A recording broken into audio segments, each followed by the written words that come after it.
That's a fucking decent penny right there, baby.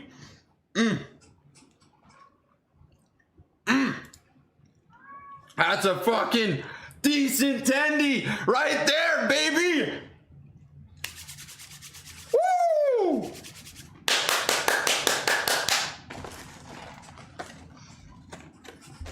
What a beautiful day. Welcome back to Trey's Trades. As you can see, episode 89 of the live streams. Let me finish chewing.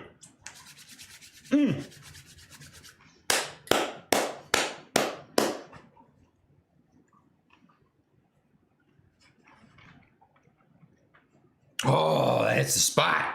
That hits the spot. Guys, it has been way too freaking long. I'll tell you that right now. Oh my gosh. I feel like I'm talking to ghosts. Or you guys must feel like you're talking to a ghost. I don't know. But I'll tell you what, today's kind of lucky timing. Timing guy. It's incredible. I was at work today, got in decently early, and we got released pretty decently early because of block leaving stuff. So today we're up 21%, as you can see right here. I actually don't want to fixate too much on the 1 minute candles. I'd rather sit here and talk about different things and kind of enjoy the moment while we also discuss any questions, concerns that you may have, right? But I'm going to be here until market close. This is my place of duty for the time being, since I got off work nice and early. I love hanging out with you guys when I have the opportunity to.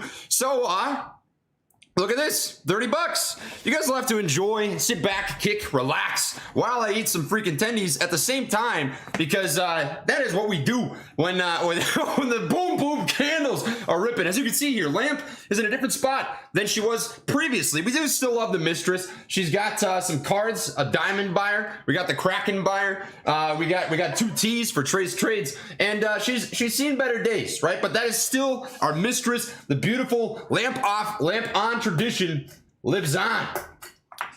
It is a beautiful thing. We also have the Kraken.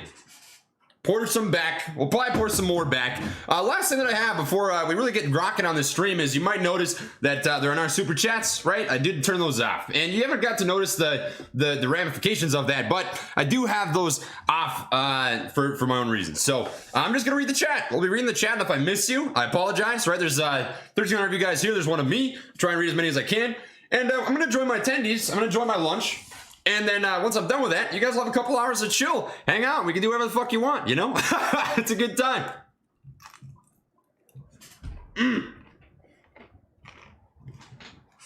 Woo!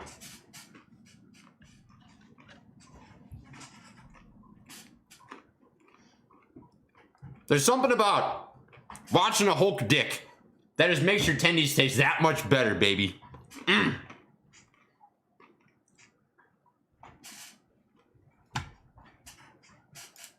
In the meantime, I'm not going to spend a lot of time on this, but all-time high days to cover, at least yearly time high, right? Check that out. 2.62. That is because short interest has gone up exponentially, sitting at 20.22% based on 85% of the exchange reported data. Volume has been basically pretty low outside of today, right? Today you've had a shit ton of volume, which does signal a reversal, but that is a good sign, right? It's not surprising to see this rip today based on that data that came in yesterday. Hungry apps. Popeyes? Of course! Guys, I gotta tell you, I'm a simple man. It's the little things in life that do make you happy. And what's getting me going today is Popeyes. I circulate between Popeyes, Arby's, Subway, Popeyes, Subway. That's basically about it. I don't write the rules. I just follow them. I got my degree in nutrition in college, so I just do what the textbooks say, and that is eat your chicken tendies with lemon pepper sauce on them. You know. That'll do for now. Sweet.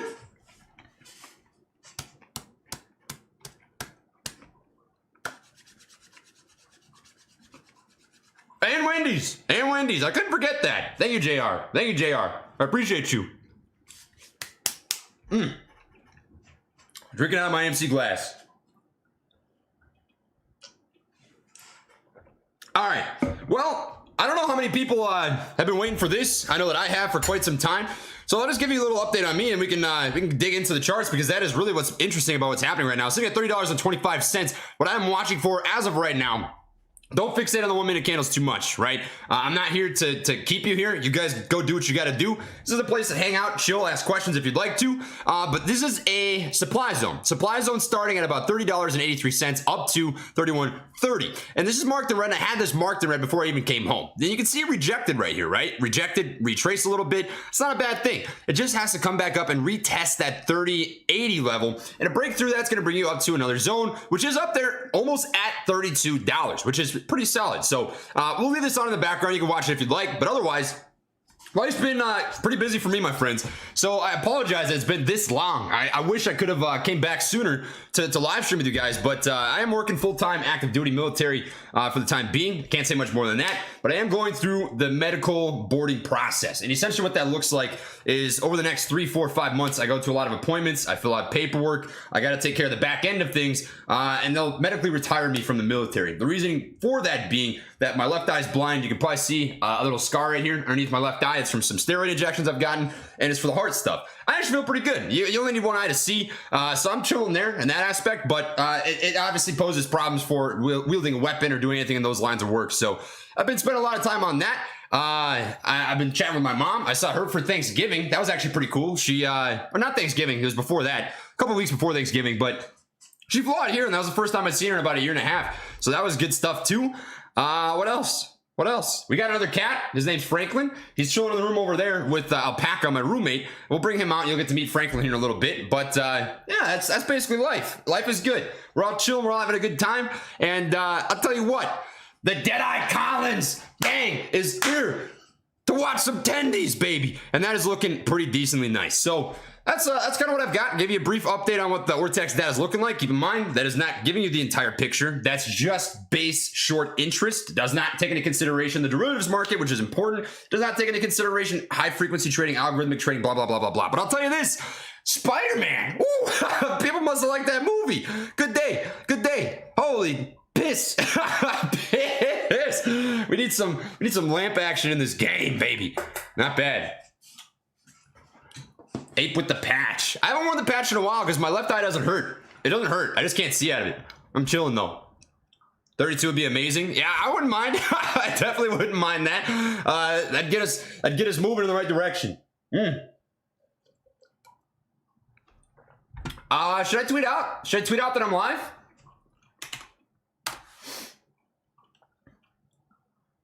Yeah, why not? This is a funny first tweet to land. Look at this. This is why I love Twitter. How much does AMC popcorn cost again? How you doing, Bitter Boomer? Gosh, if you want some context on that, guys, do you want to see the piece that Charles Gasparino did? I think it was yesterday. He went on Fox with 3 other guys, and let me tell you, I've met some really cool boomers. I've met some really cool Gen Z. I've met some really cool millennials. I think that you've got bad batches in basically every age group that exists. But Charles Gasparino went on with 3 other older gentlemen and was basically just shit talking millennials and Gen Z for about 10 minutes straight. So this is kind of a jab back at that. I said, "How are you doing, Bitter Boomer?" Because he was just making fun of people our age, man. And I don't think you can group people together that simply. I'll tell you what. I grew up in the days and the time of Modern Warfare 2. I've got some decently thick skin, so it's gonna take more than that. It's gonna take more than that. Oh, but oh yeah, I forgot. I was gonna tweet out. And you guys were all saying yes. I appreciate that. I will. I'll send it. Why the hell not, huh? Why not? Let's get this freaking baby rocking. Rolling, rolling. Rolling down some hedges. I'm sorry, I didn't mean to hurt you guys' ears. That's fucking painful. That's painful stuff. Copy link. There we go. Well, I was gonna start at 1, but alas. Boom! Dark Horse, I've missed you too, my friend. I gotta tell you, I don't really have any plan. I don't have any structure for this. If you're new to a Trades live stream, this is basically just king time of shit talking, memes, TA, Ortex data, questions, concerns, and dumb jokes, right? I'm not a financial advisor, obviously. I never give financial advice. I am just some kid who likes cracking chicken tenders, popcorn stocks, and anime. As you can tell by my waifu shirt. Check this out. We are rocking the waifu shirt right now. This is some money. I'm just in a good mood right now, guys. I feel the energy in the chat. Chat, let me ask an important question. 1 to 10. Energy. What are we rocking? Come on. Let's hear it. AMC sitting at $30.12. Not much to speak of until we get a retest of this 3083 level. Downside test, 10, 100 million billion. Yakuman Pacento, baby. Oh, we love to see it. We love to see it. 10, 10, 10, 10. It's like 10, 10 from Naruto. 10, 10, 10, 10, 10, 10, 10, 10, 10, 10, 10, 10, 10. Oh, man. That's some good stuff. I'm going to zoom out here to the hour candles. Just want to take a quick peek at what we got rocking here. If you missed it before, I talked about this briefly in a video. I said AMC to $19, and I got some backlash for that, right? Some people were like, Trey, you saying AMC is going to go to 19 is just going to make people sell and buy back at 19. And let me tell you, I don't have the power to move a stock by myself. But the reason I said that is because you had this demand zone down here, right? And it came very close. The top of this box is at about $20, square on the nutsack hairs, essentially. And it bottomed out at about $20.34. Two scenarios, right? I saw a bounce out of this demand zone, green box. Where does this derive from, right? You might be wondering that. You might be asking that question. Well, let me show you. Very simple. You're looking for consolidation price action before decent size moves to the upside. You get that right here, right? Consolidation before a decent size move to the upside.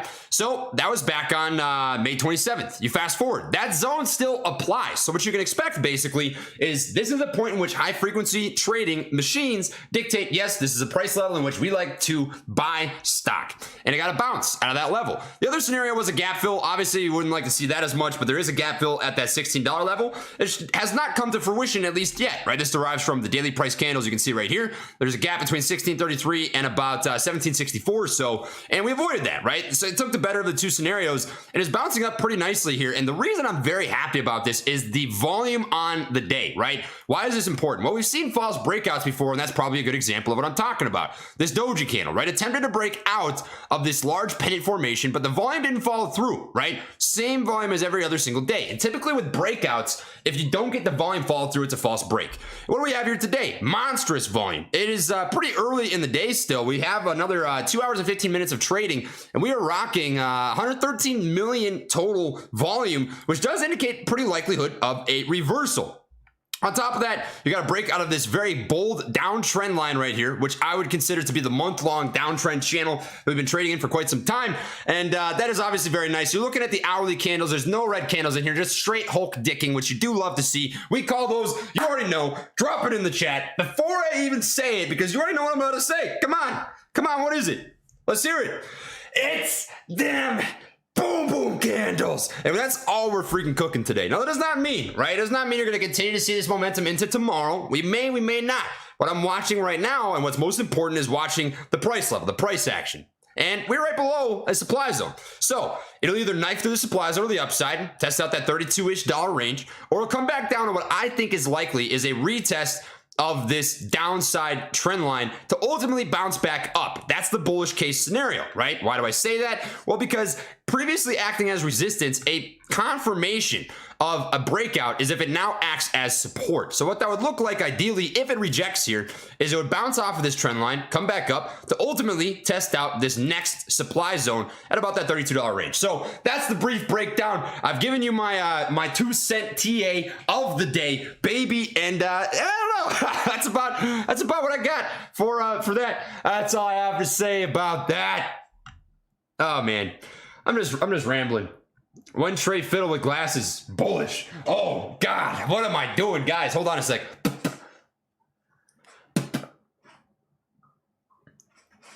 Damn, boy, that's a green ass boy. Not too shabby. That ain't bad. I'm gonna say this like my grandpa would. Ready for this? Ah, Tremayne. That doesn't look too bad. I love the way he talks. It's pretty funny. Lamp off and on. Oh, you already know. You already know. Cowabunga. Cowabunga.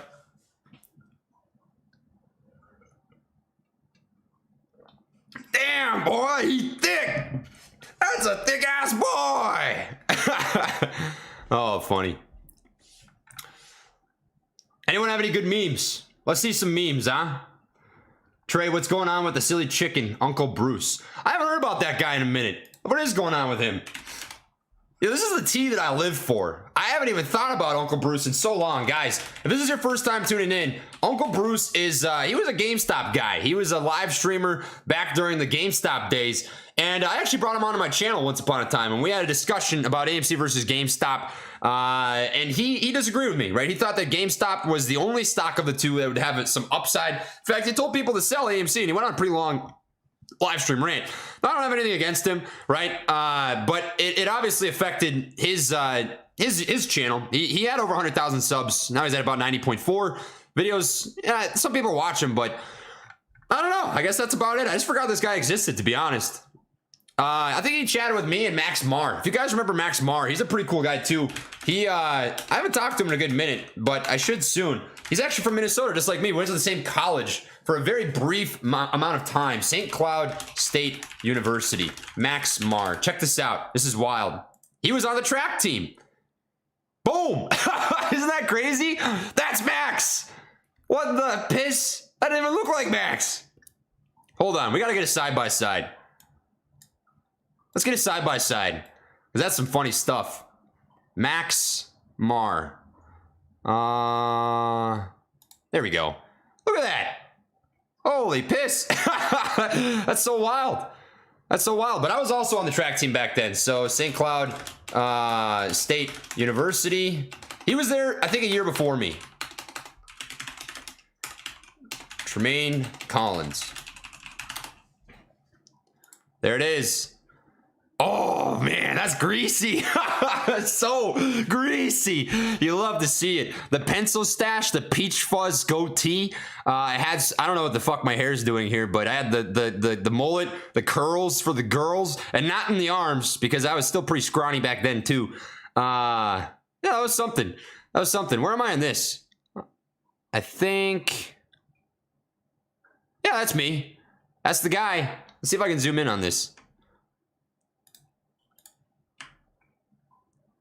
Wild. That's some wild stuff.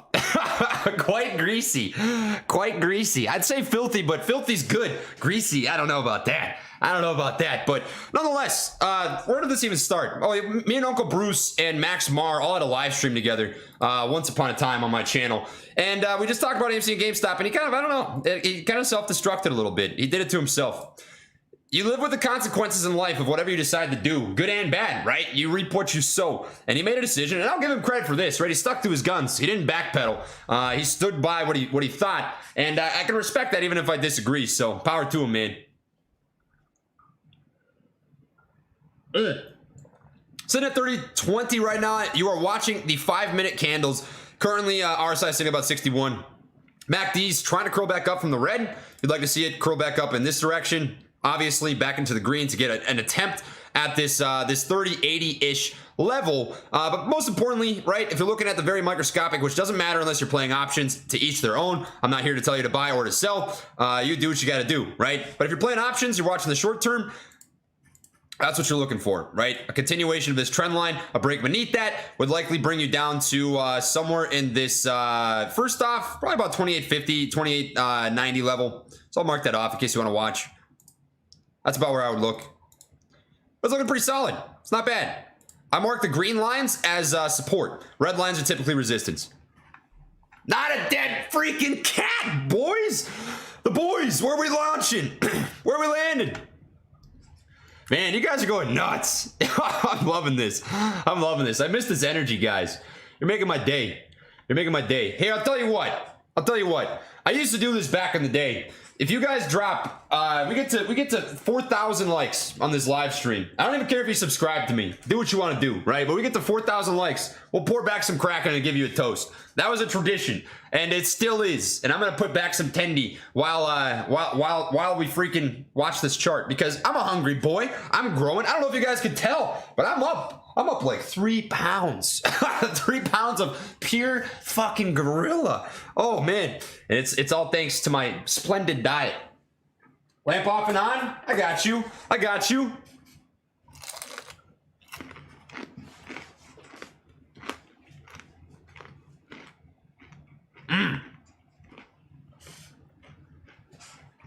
Treyders. Boy.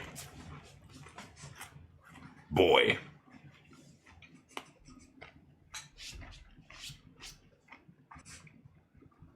All right, on the low though, who's excited for the new God of War game? Because I cannot wait. I really hope they get it on PC, because I would stream that on Twitch. That'd be a really good time, because I put out, I bet you, like 800 hours into the God of War series.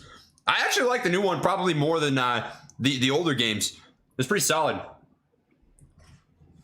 Boy, Trey a little thicker. I'm putting on that whole milk, baby. Whole milk with my Kraken. You already know it.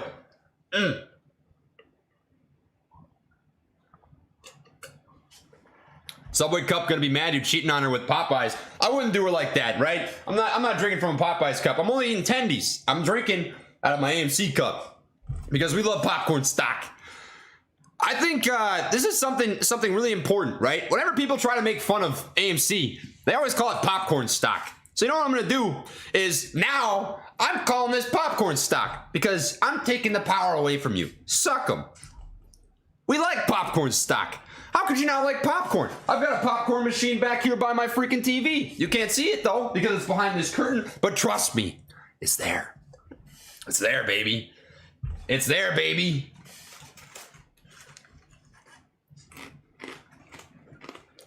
Daryl, I missed you too, brother. You want to hear the Lamp On song?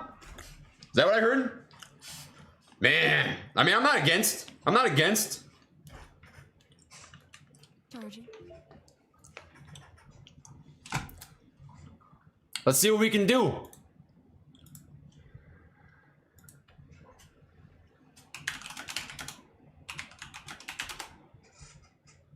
Oh man, how does this video have 74,000 views? That's so absurd to me. Oh Jesus. All right, screw it.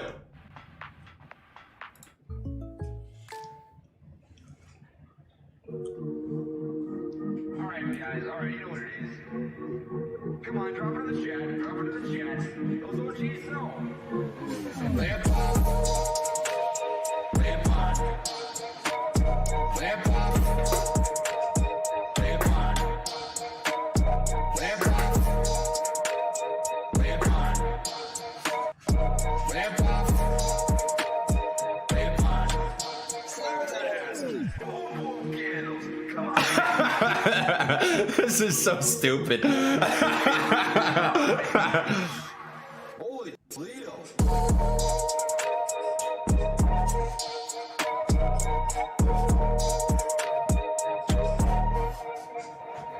Lamp on. Lamp on. Lamp on. Lamp on. Lamp on. Lamp on.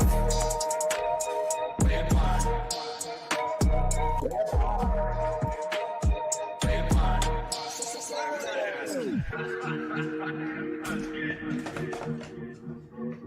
But that's what I've got for you guys. Much love and peace. You know, that song should not be a banger, but it's pretty good. I'm not mad.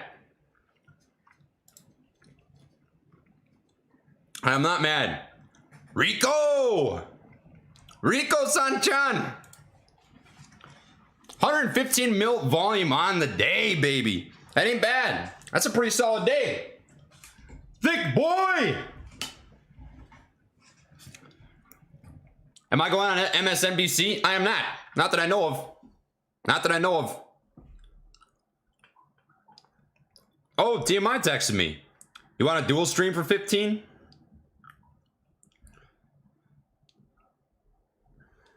Hold on a sec, guys.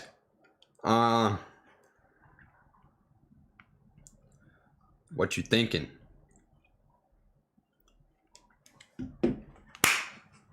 The masked guy. Only until you die. Oh, Jesus. Tomorrow market is closed. That is strange. I can't, I don't know, man. Where are your sources? L&E, what are your sources? I don't think I've ever heard of the market being closed on a Saturday. That sounds pretty fucking silly. If you sell Bear Stearns, that's just silly. Oh, I think about that all the time. I think about that all the time. That's some funny stuff.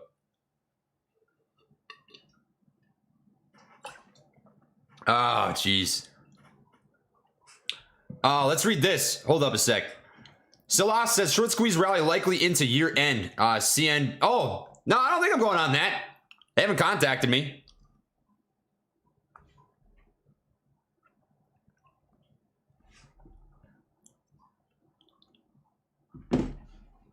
All right. $30. $30 make you holla. Guys, I'm telling you, 4K likes, drop back some Kraken. It's a simple thing. Simple thing, baby. Let me text back to you, Mike, quick. Check my Twitter DM. All right. Give me 1 sec to text back my man. We'll see if we can get rocking.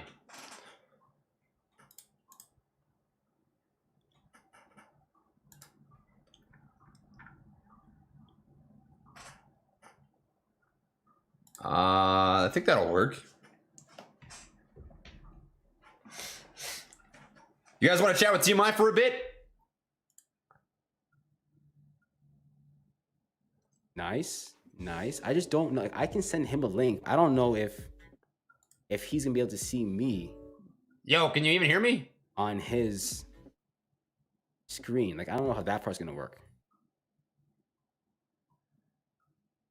I guess I can be the voice and sound, but okay, I got a little boo-boo. Hold on a second. Let's see. Hello? Yo, I'm here, dude. Dude, what's going on? I'm chilling. I don't think you can see me though. I can't see you. I've got my camera up on OBS right now. Okay, so I can't see you, but I can see you on your stream. That makes sense. That makes sense. So, dude, how happy are you right now? Dude, let me tell you something. TMI. I am hard. Oh my god. You know a lot, right? Yeah.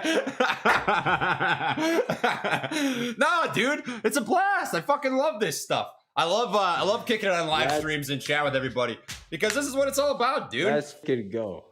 You know, I love it. I spent my morning moving gym equipment, so this is definitely more entertaining. Pause. I don't. Hey, man, look, I don't know. I think moving some gym equipment could be pretty entertaining. You get to move, hockey equipment, basketballs, hockey sticks, whatever it might be. You sure you don't have more fun doing that than watching, AMC rip up 25% on a Friday? There's nothing that gets me out of bed in the morning like moving a 500-pound piece of equipment, man. I'll tell you that right now. That's what I'm passionate so far about. you brought up the fact. Yeah, you so far brought up the bed twice. You brought up the fact that you're hard now. Listen, I'm gonna tell you something right now, okay, my friend? It's Friday night. Okay, when this stream is over, it's Friday night. You need to get out and go have some fun. I think. All right, man. You're gonna make my face all fucking. You're gonna make my face. Yeah, dude. Oh yeah, I know. Listen. Jeez, I want to get on here and harass you. I know you're gonna be live. I told people to go. If people have not seen you stream whatsoever, I'm like, you gotta go see this guy stream right now. This is gonna be freaking entertaining as hell. Are you gonna be on for the rest of the day? Yeah, man, till close, and then I'll probably be streaming on Twitch later tonight. There you go. No, actually, okay, get this cool. though. Get this though. We've got block leave starting next week, so I think I'll actually have some time next week to kick it for some live streams, which I think is gonna be sick. So maybe we can get something rocking, huh? Okay, dude. So all right, so let me know. I stream pre-market early morning and I stream midday. So I don't know when you want to stream, but let me know. You can hop on anytime, or you can have me on, or we can do a dual stream kind of like we're doing right now. But we'll talk on the weekend. That's fine. Yeah, man, dude. I get up at 4:30 every day, regardless of work. So, I mean, honestly, why not like a 15-hour piss on them? Let's just do it. We'll see. Oh, done. That'd be gnarly. Done. I will take the coffee break. Like at 4 o'clock, I'll take a break to take a piss. That's what we'll do. All right, bet. Hold it in. Okay, hold on this. The first person to take a washroom break owes the other person $100. Dude, that's not fair. That's not fair. You know what I'm gonna do to win that bet? I'm just gonna pee my pants. My pride is too much. Live on My pride is stream? too much. Yeah, Hold up. Actually, this is a good time to announce this. TMI. TMI. I'm sorry for your loss in our fantasy league. I really do feel for you. But I did take the cake, and Alpaca went second. 11-3 and 9-5. Maybe next year, huh? Maybe next year you'll have better odds. But Big Nut 69 is here to stay. Okay. All right. This is a good start. This is a good start. Because you know what's gonna happen. And so this year is the first year because we're distance away, right? But think about a year from now, right? Think about the bets on a weekly basis for games. Think about how demoralizing it's gonna be to lose a fantasy football match down the road. You know what I'm saying? I'll tell you what.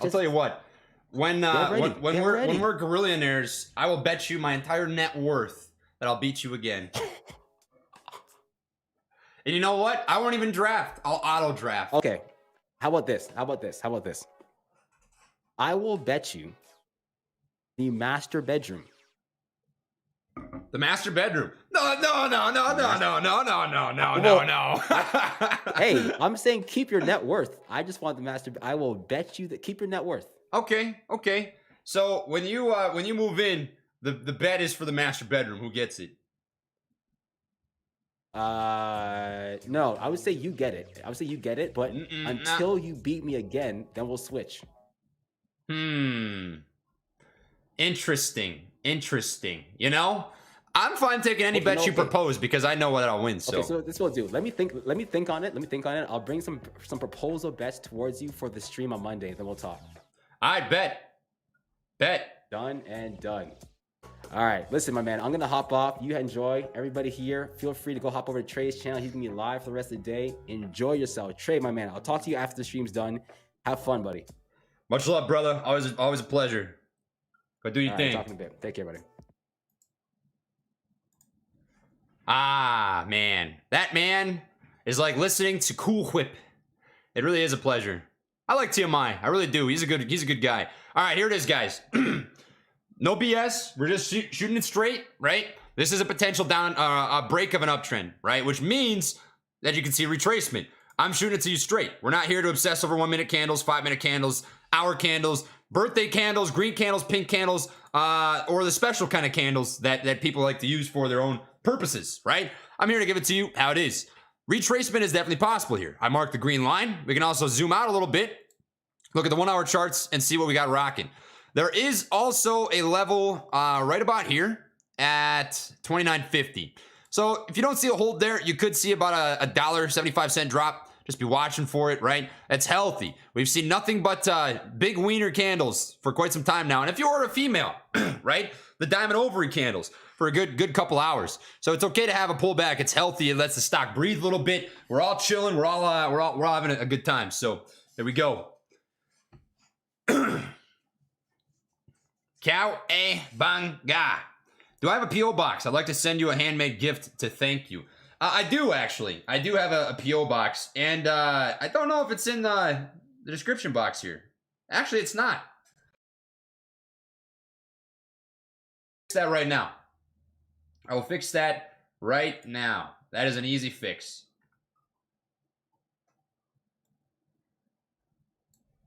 Actually, yeah, no, I'll just put it in that.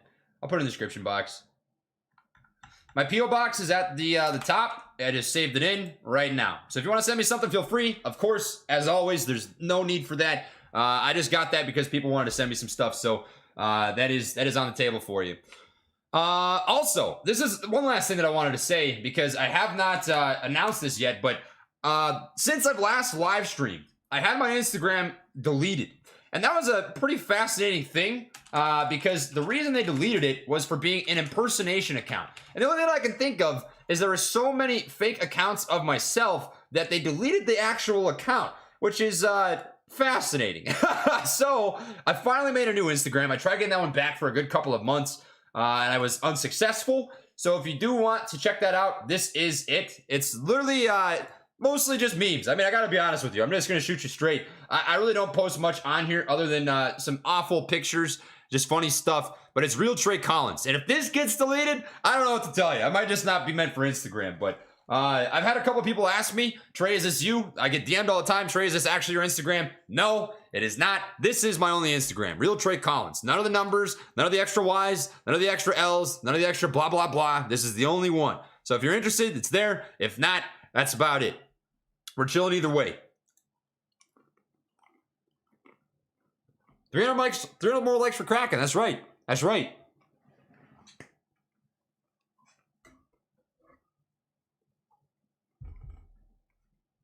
Welcome to the Trey Stream Mask Holes. Ooh! Welcome to the TMI Hook Gang, baby. Hey, let me know down below, by the way, because I might be able to talk them into this.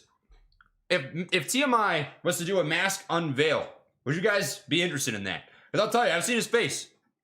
It's gonna blow your minds. It really would.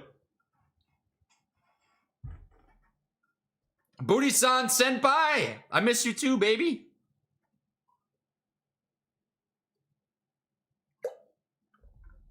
Yes, I will look at unusual oils right now. Let's check this out. I'll pull up AMC here for you. Bullish. Filters that I personally have set for myself is the $50,000 premium range. I only watch ask side. The bid side is essentially when you see sell orders take place. So very simply put, right, in case you do not know, I know that there's a drastic difference in terms of education levels that everyone's rocking right now. But if you look at options, the bid and the ask are drastically different things, right? The ask is where you purchase, the bid is where you sell. So the tighter the gap here, the better deal you're sort of getting on any sort of contract that you buy. So with that being said, I'm not interested in when people are selling anything. I just want to see when people are buying. So I have only ask side turned on, calls and puts. And you can see that today, very short expirations are being played with decent sized premiums. 52,000, 60,000, 51, 111,000, 275,000, right? A lot of these orders are rocking in. Pretty bullish. I mean, that's a pretty solid looking day. You can also click on quick view, look at the top 5 chains by volume, and you can see that, of course, very bullish day. $30 calls, 31s, 29s, 32s. And you do have some $25 puts that are getting played, very short expiration. Those guys are getting their dick slapped. That's some dick slapping. Just not very good looking day for guys that like to play puts on popcorn stock. Not a good day for that. Not a good day for that at all.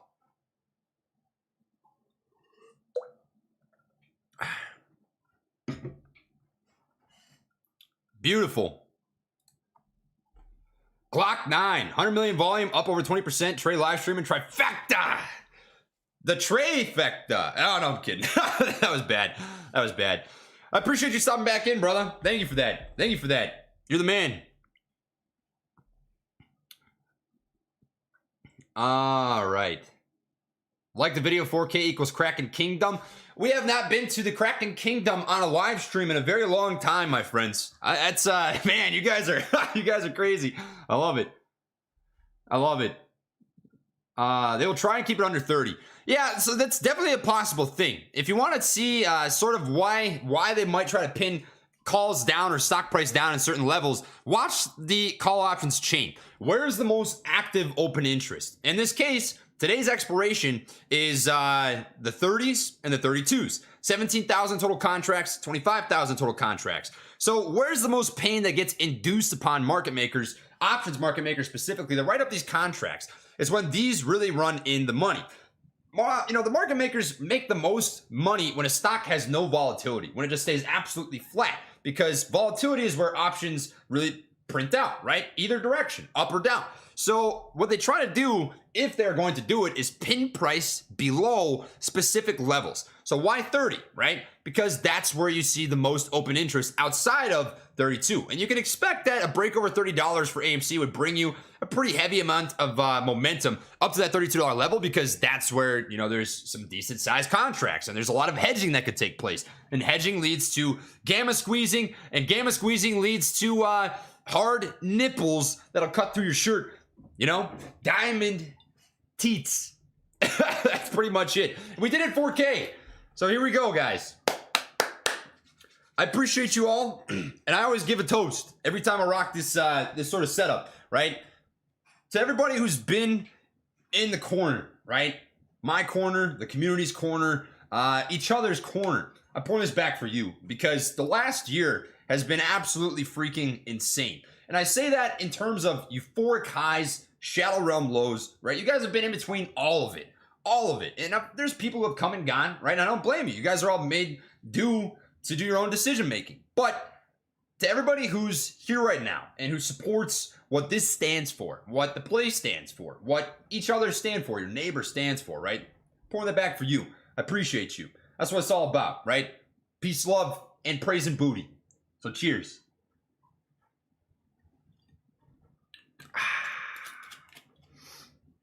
Woo! Oh, hold up a sec, guys. Hold up. I think that just grew some chest hair. Woo! Finally! Mom, if you're watching. I pointed at the wrong monitor. If you're watching, Mom, I think I finally have chest hair. Oh, the Kraken finally did it. Oh, man. That's so stupid. So right now, AMC, looking at the 5-minute candles, don't obsess over this shit. If this sort of stuff stresses you out, click out, right? You don't, or at least don't watch the charts. Looks like quite bouncing yet, right? We're not in that realm. Volume is also fading back here a little bit. So to see a definitive breakdown to a specific level, I'd want to see the volume pretty high on that move down to about 28.75, and that fade on this consolidation phase isn't necessarily a bad thing, so I'm not minding that. Volume would likely pick back up as it tries to come up and test what is now acting as a speed line of resistance, an ascending level of resistance right here at about $30. So rebreak of $30, you could see another test of this supply zone. If not today, right, we wait until Monday. I'm not on leave. We got a lot off early today because of Black leave. I didn't take any. I wanted, we've got a bunch of people in the battery who work very hard, and I've got my med board stuff going on right now, right? So I'm not always there working with everybody, and because of that, I wanted to be able to let those guys go and be with their families. My mom's out in Montana. That's as much as I'll say. And I'll see her soon. I'm actually gonna fly her out here for a late Christmas sometime in January. So I just want everyone to be able to go home and hang with their families because. I like chilling. I gotta be honest. I don't really sleep much. So a good vacation for me, a good Christmas for me is really just some time to relax and get back into maybe cleaning my apartment and spending time with you guys and making videos and doing some studying and research and blah, blah, blah, blah, blah. You get the whole shebang. But yeah, that's about it. Max Payne is $30, boys. Yeah, Max Payne is price pinning, right? So what Grandpa Charlie, oh, that name. Grandpa. Tremayne keeps bullying me on Twitter. He keeps saying the popcorn stock's gonna go up. He's so mean. Oh, geez. That's funny stuff. But Max Payne theory is exactly what I was talking about with options, right? So if you look at the 30 and the 32 strikes, trying to keep it beneath that is because of Max Payne. Max Payne for options market makers is about that $30 level, if that's the case. So it wouldn't surprise me if we do end up pulling beneath that. I'm not mad either way. I don't know anyone that could be mad about a 21% green day at the end of the day. So we're sitting pretty nice. Thanks for stopping in, James. I appreciate that. I appreciate you. It just shows how market makers can just manipulate the entire price. Max Payne is 30. How can we fight that? So, David, there's things that we can do at our own specific level, right? But we also have to recognize that there are uncontrollable factors that we can't do anything about. So what can you do personally? Lit exchanges is a pretty big deal. And don't feel like you need to use Webull. Webull, it actually uses payment for order flow. I use this simply for charting. I like how Webull charts. If you don't like how Webull charts, you can also use Thinkorswim. Pretty decent, right? But ordering a buy on a lit exchange is much different than what would happen here. So what's the process look like? We're going to bring you back to the OG whiteboard, right? Now there's probably people who don't know what I'm talking about, but let me tell you, whiteboard has been through the thick and the thin of the glory days, the shadow realm days, all of the in-between stuff. We love whiteboard. It's time to get that throwback. And we'll start you off with a nice drawing, right? This is just going to be a quick 30-second sketch. We'll drop in a little anime character.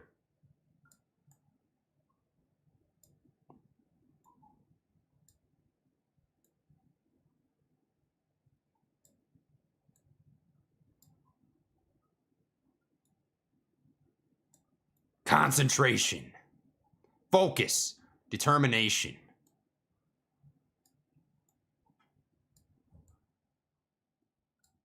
Beautiful.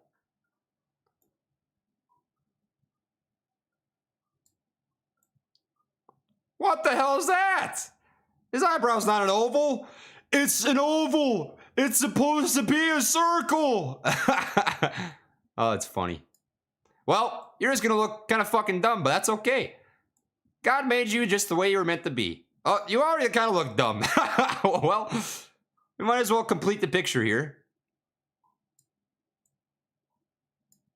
Money. So, with that that drawing out of the way, time to get back to it. That was so stupid. Anyways, lit exchanges versus off exchange. Put this very well. Actually, we got an upgrade. We got an upgrade. Lit OTC, which is essentially internalization. I think I spelled that wrong. Yeah, there we go. So lit exchange is going directly to something such as the New York Stock Exchange or the NASDAQ, right? So essentially what you'd have here is this is you. You are chilling. Your name's Jim Bobby Bob. And you decide, hey man, I like popcorn. I like stock. Let's get me popcorn stock, right? Jim Bobby is having a good time. So he sends over some cash to the broker. This is broker. Broker's chilling. He's having a good time. Broker decides, yep, he said lit exchange. Let's send that over to lit exchange. Bam. Gets filled directly in market. We'll just call this market. And I'm bypassing a couple of small details in terms of what this looks like. But this is essentially the process, right? You send over money to broker. Broker sends over money to lit exchange. We'll just call this the New York Stock Exchange. And in exchange for your money, you get back popcorn stock. Popcorn stock goes to broker. Then it goes to you, right? Lit exchange. OTC stands for over the counter. And this is a form of off-exchange trading. There's actually a misconception. I talked about this before with Dave Lauer. And if you want to check this out, he talks about it much more in depth than I do. This is a phenomenal podcast. He's a very, very smart guy. That's right here for you. Ex-Citadel employee Dave Lauer, payment for order flow may die. He talks about the process of dark pools versus OTC trading, essentially ATS versus OTC trading. And what OTC is for retail, right? So retail decides I would like to buy a stock. And if this gets filled off exchange, it's a different process than dark pools. Dark pools or an ATS, alternative trading system, is meant for institutions. So you've got some big hedge fucks out there who say, you know, actually it's not even usually hedge funds that are doing this. It'd be like a pension plan. They say, all right, once a year we manage these guys' pensions. We dump a bunch of 401k money into stocks. We'd like to execute this in a way that doesn't shift price, it doesn't move things, and we've got a little more lack of transparency. They go to a dark pool and they decide, you know what? Let's buy 1 million shares of Tesla if that's how many they want, or maybe 100,000, whatever. They buy it on a dark pool. Institution, right? Retail goes OTC, and this can be thought of as internalization. So in this exchange, you've got Jim Bobby Bob over here. He says, popcorn stock these. He's smiling. He's having a good time, right? Goes to a broker. Broker over here gets kickback called payment for order flow. And that is very heavily talked about in this video right here with Dave Lauer. If you'd like to check that out, that is available for you. And they get some kickback, right? And what happens is you got a market maker over here, right? This is a bad guy. He's just not having a good time. He's got a big fucking Squidward nose. And he says, look, man, I will pay you lots of moolah. I'll pay you fat stacks of money if you send me over this order. So he does. Sends him over some money. Here's some cash. He sends over this guy's money. Hey, I'd like to buy this stock. Bam. Goes over to an internalizer. In this case, let's just say that it's Citadel, because we do know that Citadel, hypothetically speaking, and in actuality, does fill a very large majority of retail orders. They have their own internalized portfolio of stock, right? And like I said before, I'm bypassing some steps. You do have the National Security Clearing Corporation, the NSCC, who oversees some of this stuff, but they are a duopoly between another institution called Virtu, where they purposefully pay for orders because they make money off those transactions. I've said it before, I'll say it again. The best way to make money in the stock market is to make money off of other people trading. And that is exactly what Citadel does. They pay money to take your money and give you an order. And their argument is this, right? We get a price improvement, but the price improvement you receive is so minimal, it's basically non-fucking existent. It could be a tenth of a penny per 100 shares. So let's say that you decide you want to buy 100 shares of AMC right now, right? Trading at about 30 bucks. Well, those 100 shares of AMC at about 30 bucks will cost you a good chunk of money, 30,000. If you're getting a 1 cent, tenth of a cent price improvement on a $30,000 order, that means instead of paying 30 grand, you really did well for yourself. You did well, you silly chicken. You only paid $29,999.99. Congrats on saving your fucking penny. You guys did so well. That's huge. No, shit. It's garbage, right? And that's what they're arguing is, oh, if we internalize your orders, we can get you better prices. The bid ask is gonna be better. You get price discovery. You're gonna be making out, guys, it's free. Don't think about it. This is exactly what's happening, right? So how can you avoid this? Small part of the process. Lit exchanges. Lit exchanges. That's the way. Oh, 3,000. Piss. See, I went to school for nutrition. I didn't do math. Math's not my thing. Piss. You know what? Hold up a sec.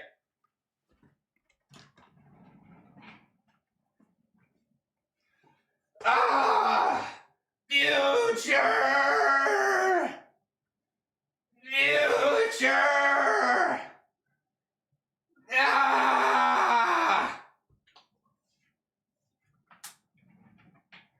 I punished myself with 3 push-ups. But that's the story, right?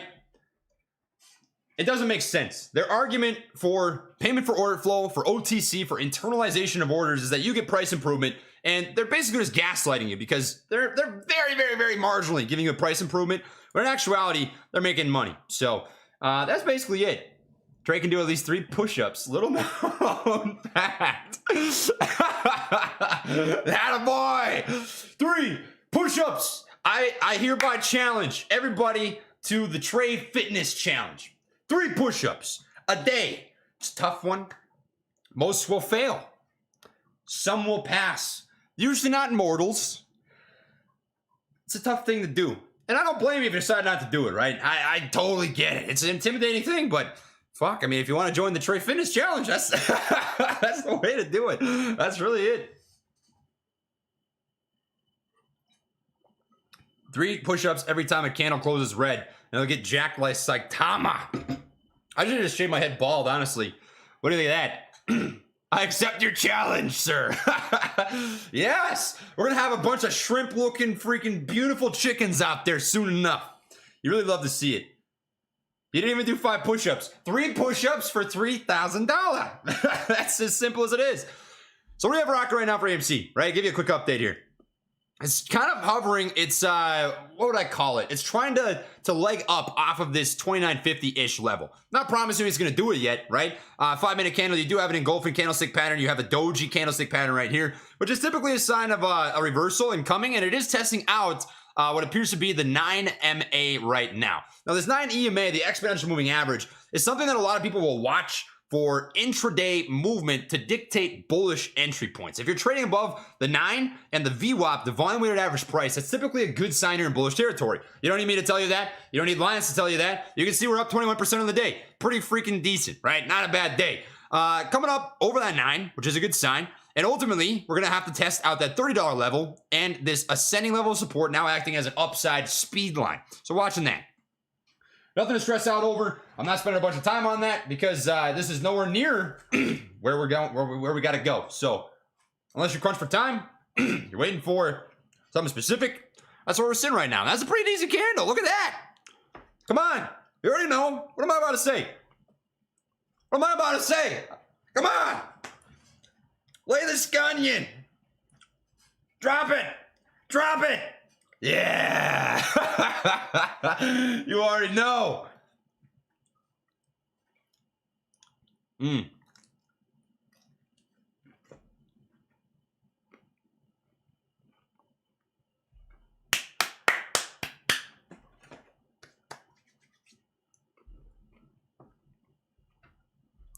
to Trey SMR.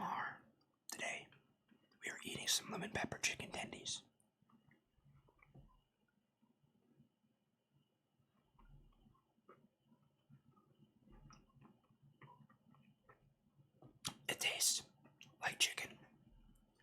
consistency is very much like chicken.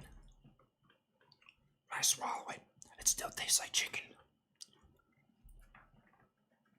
Ah. Praise be. That was not bad. All right, guys. Give me one brief sec. I'm going to go take a leaky weeky. I have not said that in a long time. But I'm going to go do that real quick. I'll be right back. Give me a quick 30 seconds for this piss break. Won't take long.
I left my mic muted, but not for very long. We learned.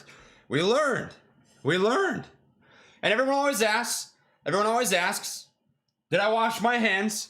And the answer is, I didn't get any pee on them. No, yes, I washed my hands. I'm quick. I'm Speedy Gonzalez. Speedy Collins. Trey went to get more Boom Boom candles. You already know. Come on. You know how this show goes. You know how this show goes by now.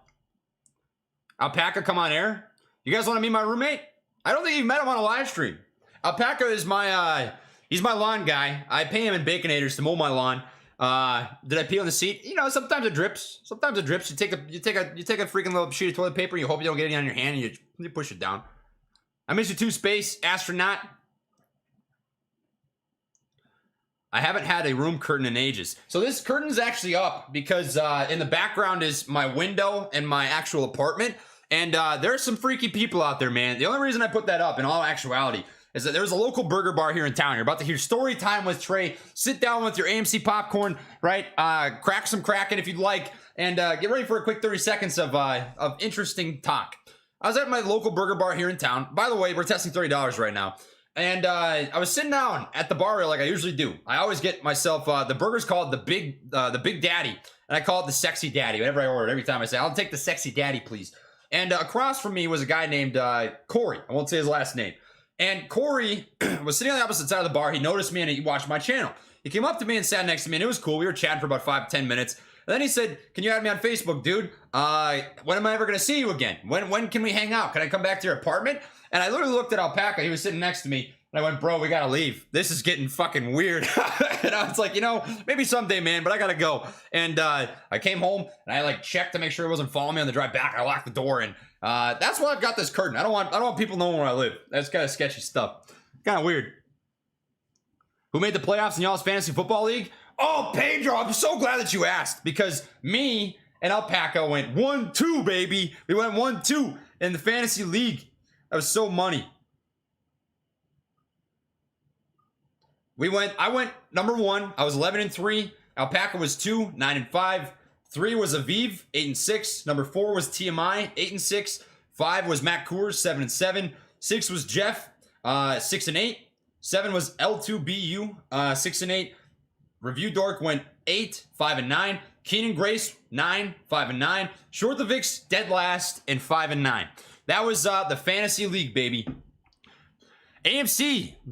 29.93 looks like it might have rejected off of that $30 level. Just touched the nut hairs of it. Wait to see if it comes back up. What's Titan up to? He's taking a nap on my bed. He'll probably come out here in a little bit. He'll probably come out. Is this price action from the Anchorage puts? It's definitely possible, but I think it's a combination of a couple different things, right? I think it's a combination of a technical bottom. You get this huge bottom at about $20 and some change, just barely tapping that demand zone right here at about 1990 or so. And then it's the volume coming back, right? That's huge. there's a big point to be made about volume returning on a dip like this. When volume comes back on a dip like this, it's a sign of buyers stepping in to push the price back up. So I think you've got that combined with basically a breakout of movies. I mean, the Spider-Man movie that just came out beat Avengers Endgame in terms of day one release attendance. That's insane. I mean, I don't think people realize how freaking nuts that is. I'm a huge fan of Spider-Man. I gotta be honest with you though. I think I liked Andrew Garfield from the second series of Spider-Man movies as an actor probably the most. I like the new guy. He's nerdy. He's more by the comic books. But I think that the second guy's acting was better. But nonetheless, I still freaking love Spider-Man. I think this is a solid movie.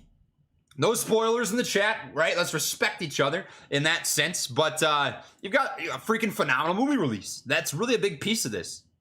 Real, welcome back, baby. I haven't seen you in a minute. It's good to see you. It's good to see you, man. Hedgy Man, no way to cover. The next movie. That's a tweet. That's a tweet. Dude. Ken, can I tweet that out? I feel like that's such money. That's really funny. That's a funny tweet. That's a funny tweet. Ken, what are you thinking?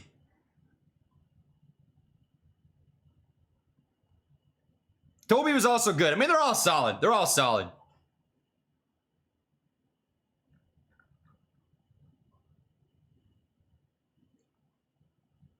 Hedgy Man. That's so funny. Yes? Yeah, let's do it. Coming to theaters near you. Hedgy Man. No way to cover.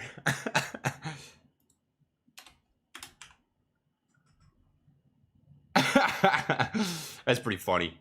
I dig that. I dig that. That's some good stuff. Oh, that's beautiful. Good for you, man. The Amazing Spider Monkey. Oh, you love seeing that too. That's pretty good. That's pretty good. Titan's sleeping on my bed. Oh, you want to see the new cat? Yeah, hold up a sec. I'll go grab Frank right now. Give me 10 seconds.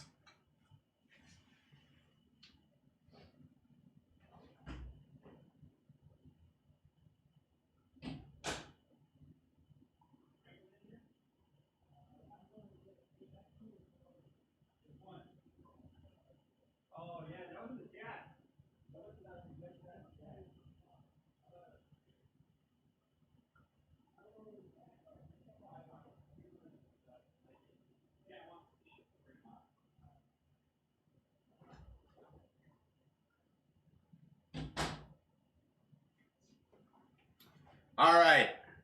Here's a little shrimp. Meet Franklin, guys.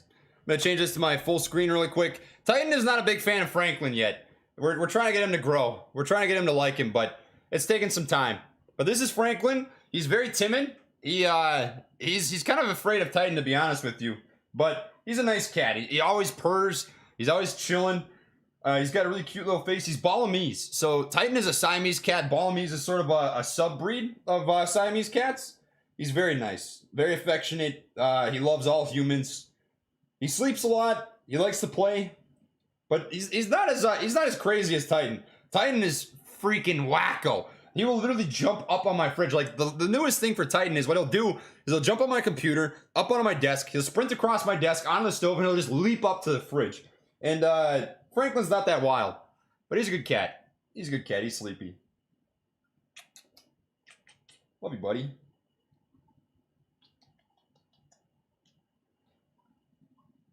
You are a good cat. You are a good cat. Oh, here's Titan. Here's Titan. Be nice, buddy. Be nice. Be nice. Be nice. Don't be mean. Don't be mean.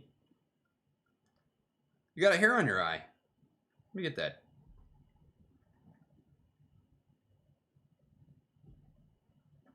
Good boy. Well, I'm going to put you back. Give me another 10 seconds, guys.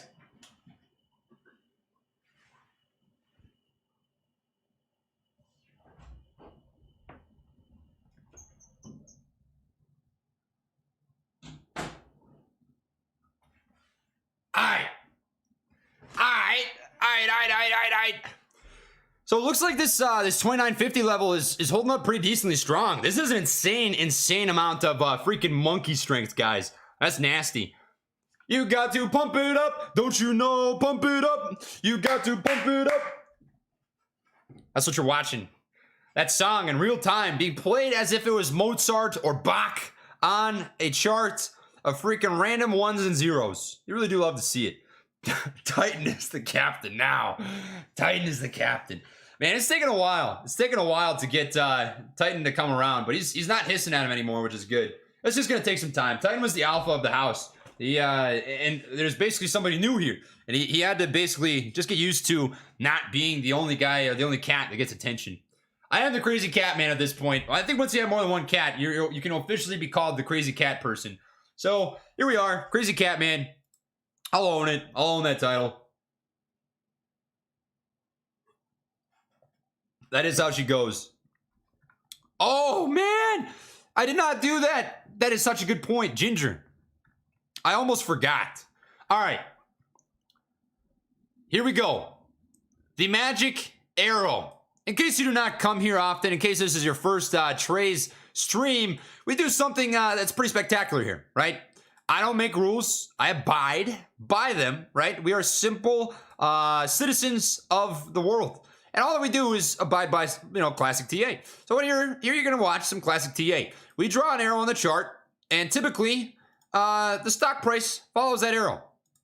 So there you go. Cowabunga. Cowabunga. There is the arrow for you. Oh, baby. Lamp off. I got you.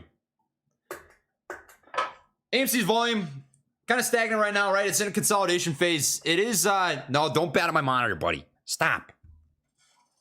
Come here. Be good. Oh, you can't even see my monitor. What am I doing? Oh, that's goofy. Buddy. But we do have the arrow drawn. I promise. I forgot. That was genius. Genius.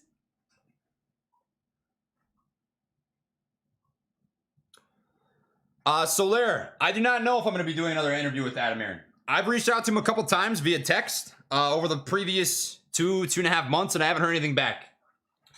If he reaches out to me and he's interested, I would love to have him on and ask some questions, but ultimately it's his decision to make, right? He is the CEO of the company. He pulls the triggers on what he can and can't do, and I respect that, But I'd love to. The invitation's definitely there, and he knows it. So we'll see what happens. We'll see what happens either way. We're back over $30. $30. Make it holla. Titan is whacking at my screen right now, so I apologize if I have to keep grabbing him. Crazy cat daddy. Of course. Of course. Oh, blurry lamp. Oh, blurry lamp. Oh, how we love you, blurry lamp. Ah, man. I have 10 tuxedos, Trey. You got some catching up to do if you want the title. 10 tuxedos? 10 tuxedos? I don't think I own one tuxedo. Noah says, I have an orgasm. I'm not here to dictate what gets you feeling raunchy and what doesn't.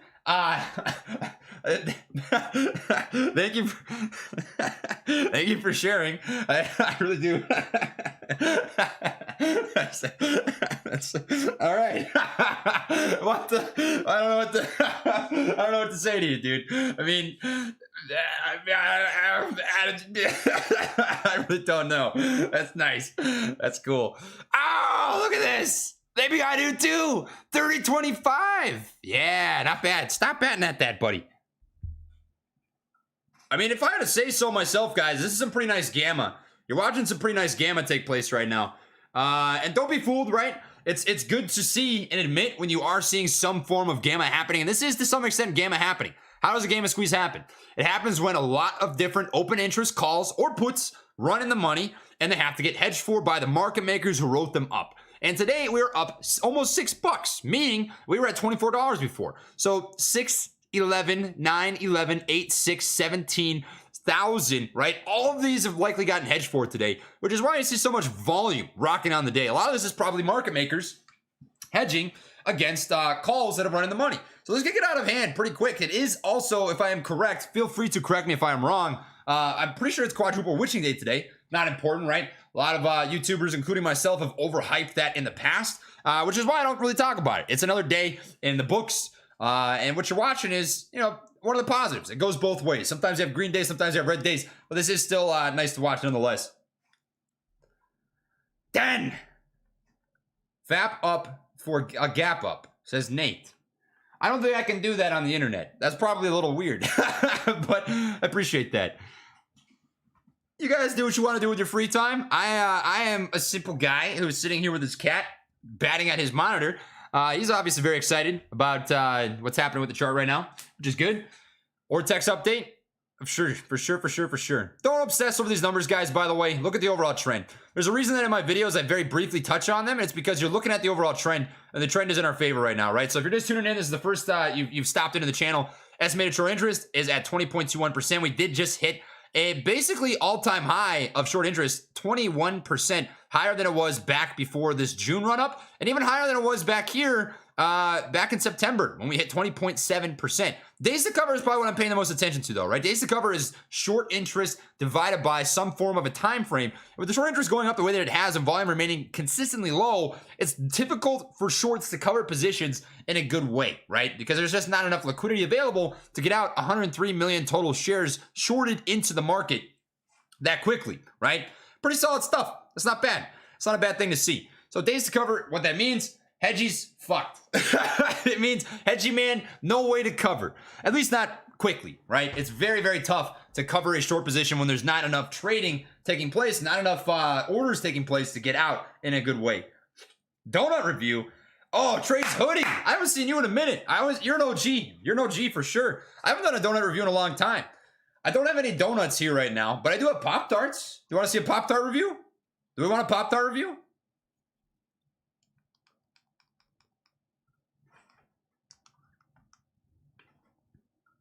Anthony, tell these YouTubers to remain focused on AMC. Too many distractions talking about daily runners.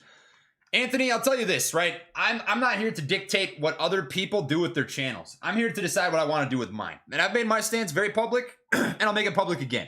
I will not talk about other penny stocks, other ridiculous runners.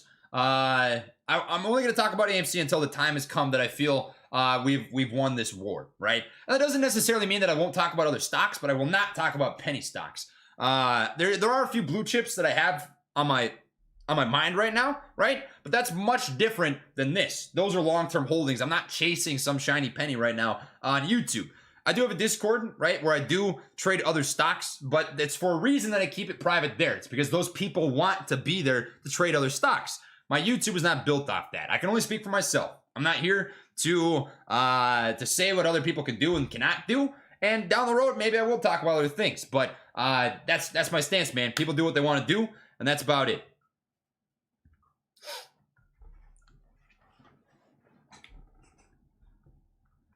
All right.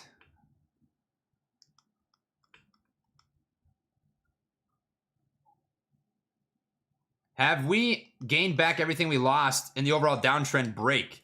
Well, we haven't gotten back, obviously, everything back to that 42 range, but we did break this downtrend, which is a phenomenal thing, right? This has been a month-long downtrend, guys. I mean, that's a very, very brutal one. I'm going to remove all of the drawings that I've got right now. Just hide them. Look at this, right? We've been in this downtrend since, I would argue, November 17th. Today is the 17th of December. That's a month long of sell-off.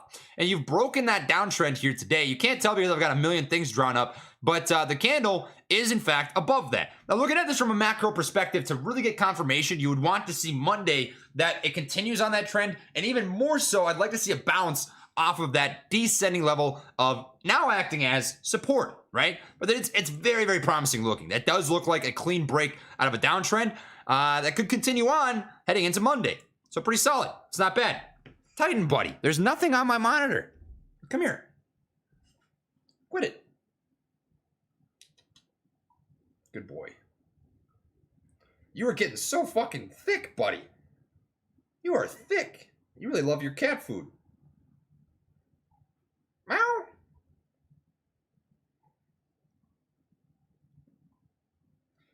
You're a crazy chicken. He's still just staring at my monitor right now. Why do you want to hit it so bad? Buddy.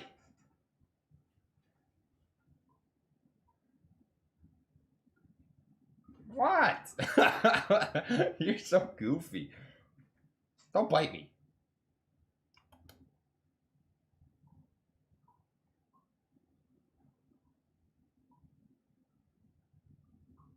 All right. Well, that's enough of that. I'm going to put you down. AMC and Cat Stream, you trying to break the internet? Oh, man. Guys, I'm so sorry. I'm probably going to crash the blockchain. I'm sorry if your Bitcoin gets hacked. I can't control the levels of intensity that come from a cat and AMC stream. Fat cats are happy cats. He is getting big. He's getting big. He's a big boy now. Way, way bigger than he was when I first got him. I mean, it's crazy to see how much bigger he's gotten. I'll show you a picture here really quick of the day that I got him. This is actually pretty wild to me. Look how much smaller he is. He can fit on my shoulder. So wild. He was so small. So small. Small boy. Titan is trying to help slap the shorts around. Oh, that's definitely it. Every time there's a red candle, he starts bopping. He goes, wop, wop, wop, wop, wop, wop, wop, wop, die. He's not having it. Guys, to all 6,200 of you watching right now, as always, I appreciate you. It does mean a lot to me that you take the time to hang around and spend time with some freaking crazy chicken kid who likes to talk very loudly and cover stocks. That's basically, yeah, I appreciate that. And I've said this before, I'll say it again, but a thing that I do on my live streams is when we hit a certain amount of likes, I don't care if you subscribe or not, you do what you gotta do, right? I will put down Kraken. We hit that 4,000 marker. So next is gonna be 6,500. We hit 6,500, another cheers and toast, back down to the gorilla gang, the orangutans out there who've got their purple nurples in their hands, they're twisting them, and they're just screaming in joy at the beautiful Christmas Eve week that we have rocking before us. So appreciate you guys. That's about that, right? I just like to remind everybody because this is a phenomenal seat to be sitting in, and I appreciate you all immensely. So thank you. I have a vid of Titan slapping Trey's face. Yeah, that did happen. I think that was during the Adam Aaron live stream, wasn't it? Synthetic likes incoming. Oh, this reminds me. There was one time I was on Twitch and we had a poll going. Alpaca wanted to buy a robot litter box. Or no, it was a TV. It was a TV this time. He wanted to buy a TV and we ended up voting on Twitch. And I think there was like 50 people watching and somehow we got like 500 votes. I was like, these are all synthetic votes. What is this garbage? I'm pretty sure Alpaca was in his bathroom, like just buying votes so that he could buy a freaking TV like a chicken. I know, Mitchell, it's wild stuff. The world is truly coming to an end. By the way, I lost a bet with Alpaca. I bet that the Vikings would beat the Lions. And of course, the one game of the year that they won, I lost that bet. So there's going to be a video coming out relatively soon. I did hold up my end of the bargain. And the bargain was if the Lions won, I had to wear a chicken suit and stand out on the busiest street here in town holding a sign saying I bet against the Lions for an hour. And I did do that. So you guys will get to watch that. That was very sad. It's a tough time. Sometimes life is pain. That's about all I can say about that.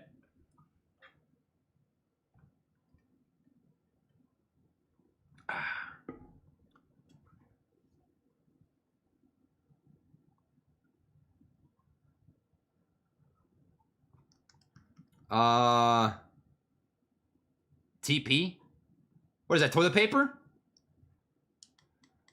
I'm a Lions fan. What a glorious moment that was. Out boy. Oh my God. Let me tell you about what happened, right? So we were at the stadium and I stepped away. There was a minute left of the game. I had to pee really bad. I'd had a couple of Bud Lights and I'd left Alpaca. And I said, hey, we got this game. This is done. Because the Lions were on the 10-yard line. Their 10-yard line. So I stepped away. For a sec. And I'm in the bathroom taking a leaky weeky as a man would do when he has to empty his bladder. And all that I hear is, people are going nuts. So I come out of the bathroom and there's Lions fans just waiting by the exit of the bathroom. And they come up and they go, yeah, F you, F you, F you. And I'm just taking the walk of shame. It's just a pure walk. I was pretty annoyed, I'm not gonna lie. I cannot believe it. I rewatched the final play and it literally came down to the last second in a glorious Vikings fashion. We blew it on the last play, which is just phenomenal. You do love to see it. And that was the experience. So there we go. TP Trey's podcast. Oh, they don't teach you that sort of stuff in school, man. I don't know what I'm doing. Volume's starting to fade back here a little bit. Giving you a quick update on the 5-minute candles. I'm not obsessing over this stuff. You might actually notice this is a difference between old Trey live streams and current Trey live streams. I'm trying to give you the generalized picture in terms of TA, specific levels to watch for, and not obsess over 1-minute candles. And the reason I say that is because this is a psychological game. I think something that I personally did wrong as a streamer and as somebody who was trying to provide you guys content, education, and entertainment back in the earlier days is fixated too much on the short-term price action. It's okay to take a step back, recognize emotions, recognize feelings, and see that in the short term something can be bearish or it can be bullish and still have the grand scheme picture involved. So what I'm trying to entertain here is the idea of essentially when people have questions, when people want a place to hang, they want something to freaking entertain them, to educate them, to talk about what freaking whatever, right? That's what I'm trying to do. I really don't want to fixate too much on the very short-term price action, even when we're up this much, right? 21% green for the day is phenomenal, but it's still short-term price action, right? We have to keep the grand scheme picture in mind, and that's kind of what I'm thinking about. So hopefully that does it for you. And are you not infotained? That's good stuff, creepy. I like that. Stop batting at my monitor. There's nothing there. Apish.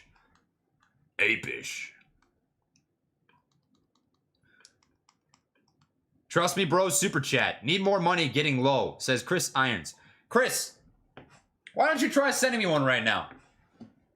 Go ahead. Give it a shot. Slap that super chat button as hard as you can, please. Oh, wait. You can't because it doesn't exist. You played yourself. I don't know what you want me to tell you, dude. I'm literally just hanging out. That was so stupid. I'm sorry for the dumb dad jokes. That was dumb.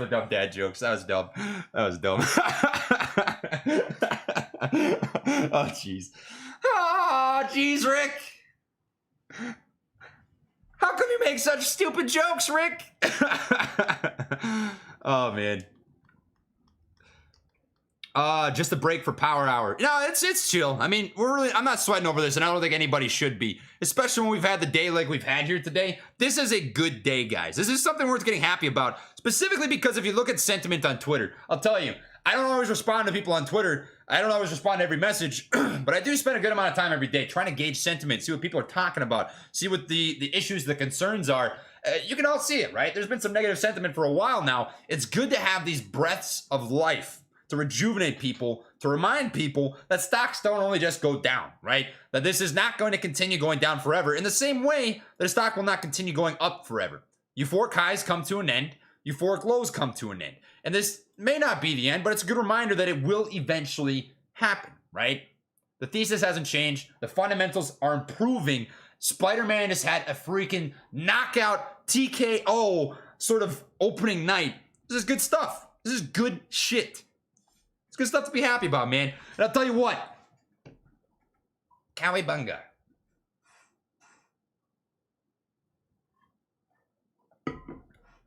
I'm Mr. Krabs. And I like burning Hedgie's money. You just want to be held? Is that why you're doing this? Good boy. Spider-Man, Matrix, Avatar. Oh, man. Guys, I cannot wait for the new Avatar movie. That has been a long time in the making. How long? 10 years? Has it been 10 years already? No, you can't jump up there. Stop. I'm going to check this out. Avatar. 2009. Wow. I can't believe it's been that long. That's insane. I remember when this movie first came out, and I still think that the animations, the CGI for this, is comparable to movies today. I mean, that is a really, really crisp picture for 2009. So I can't imagine what this is going to look like when it comes out. I mean, the second movie is going to be disgusting. It's going to be stupid. Stupid, fat, disgusting. I mean, I just can't wait, honestly. That's going to be money. It's going to be money. For sure. Avatar. Boy. You know what I'd love to see though is a God of War movie. I don't know if you guys are super into Greek mythology or Norse mythology or any of that stuff, but I've always loved mythology. I played those games as a kid all the time. I used to draw up Kratos on my notebook back in geometry class, along with Dragon Ball Z characters. And if they made a God of War movie, oh, I would definitely watch that. I mean, that would be just freaking phenomenal. I love that a lot. You are shedding, buddy. You got so much hair up here. I remember watching Avatar on acid on Christmas Day. Butterbean Rumbus says. Well, you know, man, I feel like that would be quite the movie to watch under that sort of circumstance. I'm sure that you had fun. Hopefully that was entertaining. You got to stop jumping up here, buddy. You cannot hit my monitor. You're going to break it.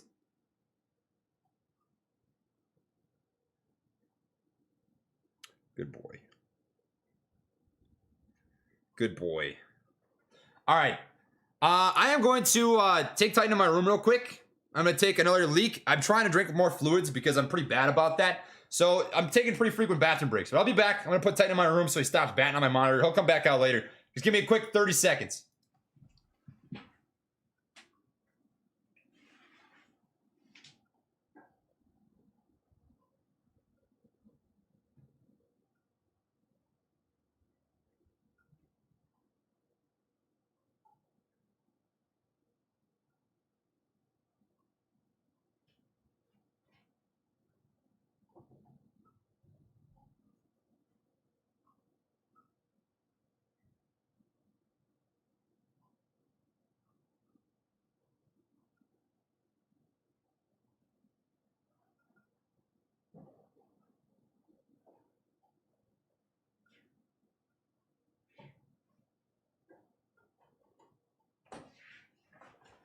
All right. I've had CNBC on in the background all day. Haven't heard a thing about AMC all day. I haven't listened to it. I haven't listened to CNBC at all today. Dang, look at that nice two lows, high close candlestick pattern right there. That's decent. In case you don't know, this is called a two lows, high close candlestick pattern. It's typically bullish. It's a bullish sign. Doesn't mean that you're going to have the follow through, but this is a 5-minute time frame. I would not be surprised with a good 5 to 10 minutes of green bars. Potentially something like this. I'm going to try and move that a little hair. Could break out there. That's probably about what I'm watching. We'll see. I'm not stressing either way. Super chat thesis debunked. Whatever, man. You know, I'm chilling. I'm chilling. I mean, to be frank with you, I'll tell you this. From my perspective, I didn't view it as a problem, but it doesn't matter what I think, right? It doesn't matter what I think. It matters what you guys think. You're the community. I'm here for you guys. I provide value to you guys in whatever way I think I can and whatever you guys are looking for. So if you guys have a problem with it, you're my community, you know? You guys are part of my team, and I have to give you what you want. That's ultimately what it comes down to. I'm also glad T-Pain is back. Man, when Charles Payne was off Twitter for that long, oh my God, I thought that I was going to have a heart attack. My favorite freaking Southern loving chicken, son of a gun. This guy in person is the coolest dude ever. You guys want to hear the story about how I met him at Fox? This is some good stuff. I'll tell you if you want to hear it. I'll tell you that. You let me know. You let me know.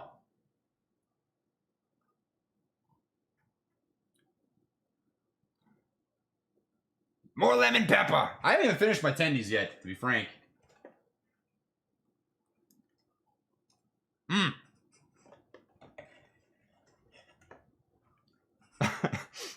All right, duh. Me too. We'll get rocking.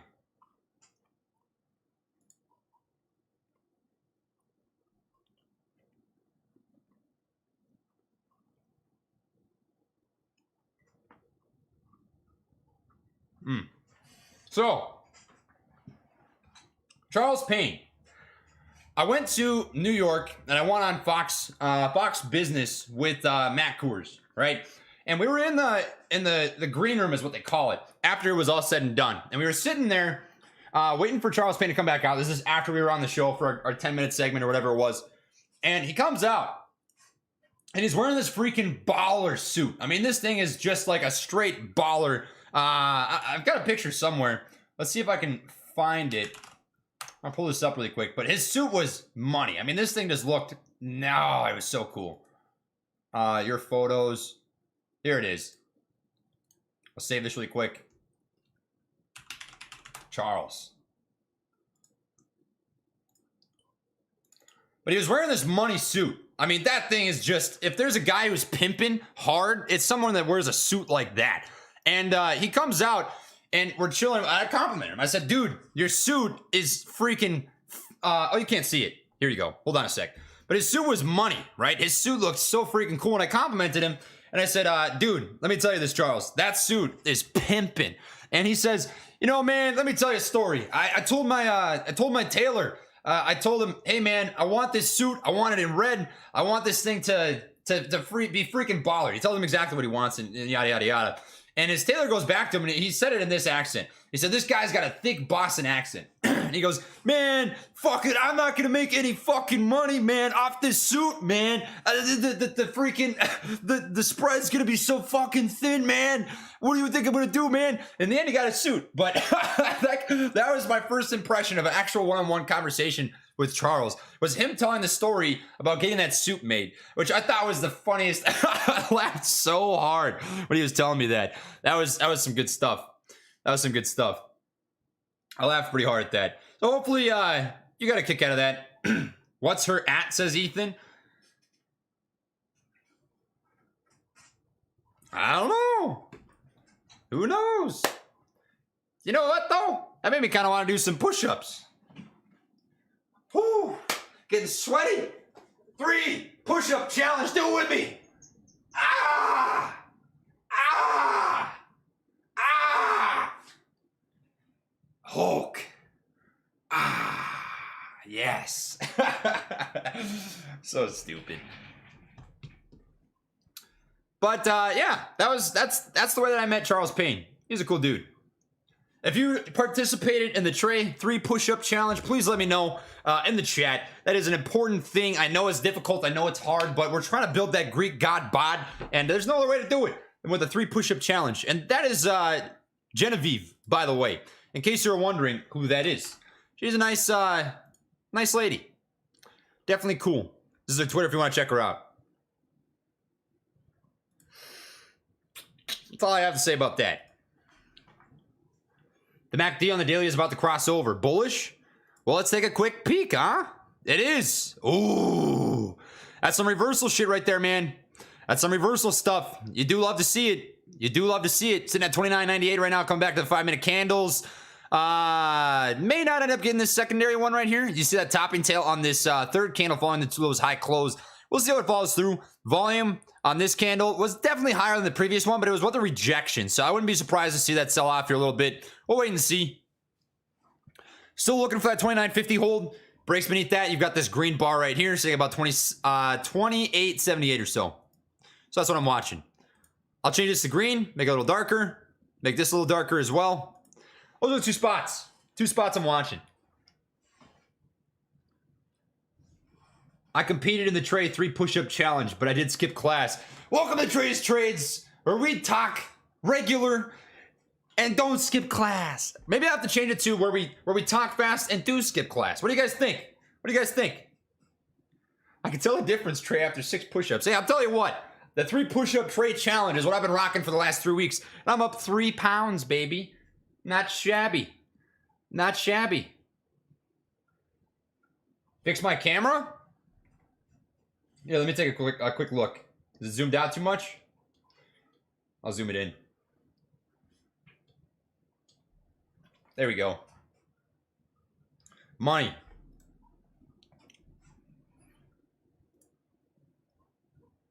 CNBC squeeze news? Anyone have a link?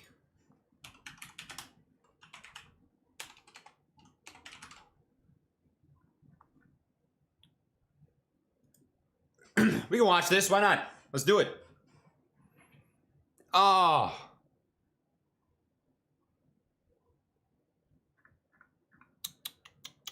I don't know if I can watch this.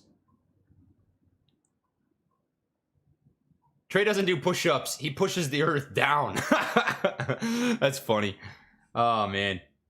Definitely change it to skip class. That sounds good. That sounds decent. Can't argue with that.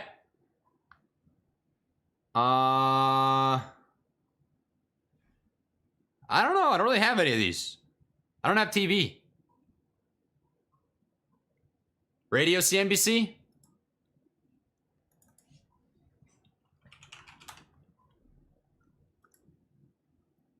That doesn't sound bad.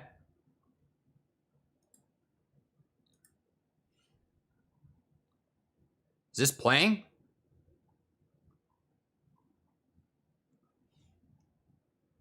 It's on Reddit.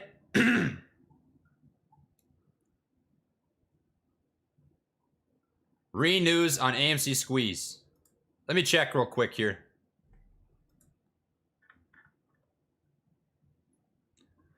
Oh, this is interesting. Check it.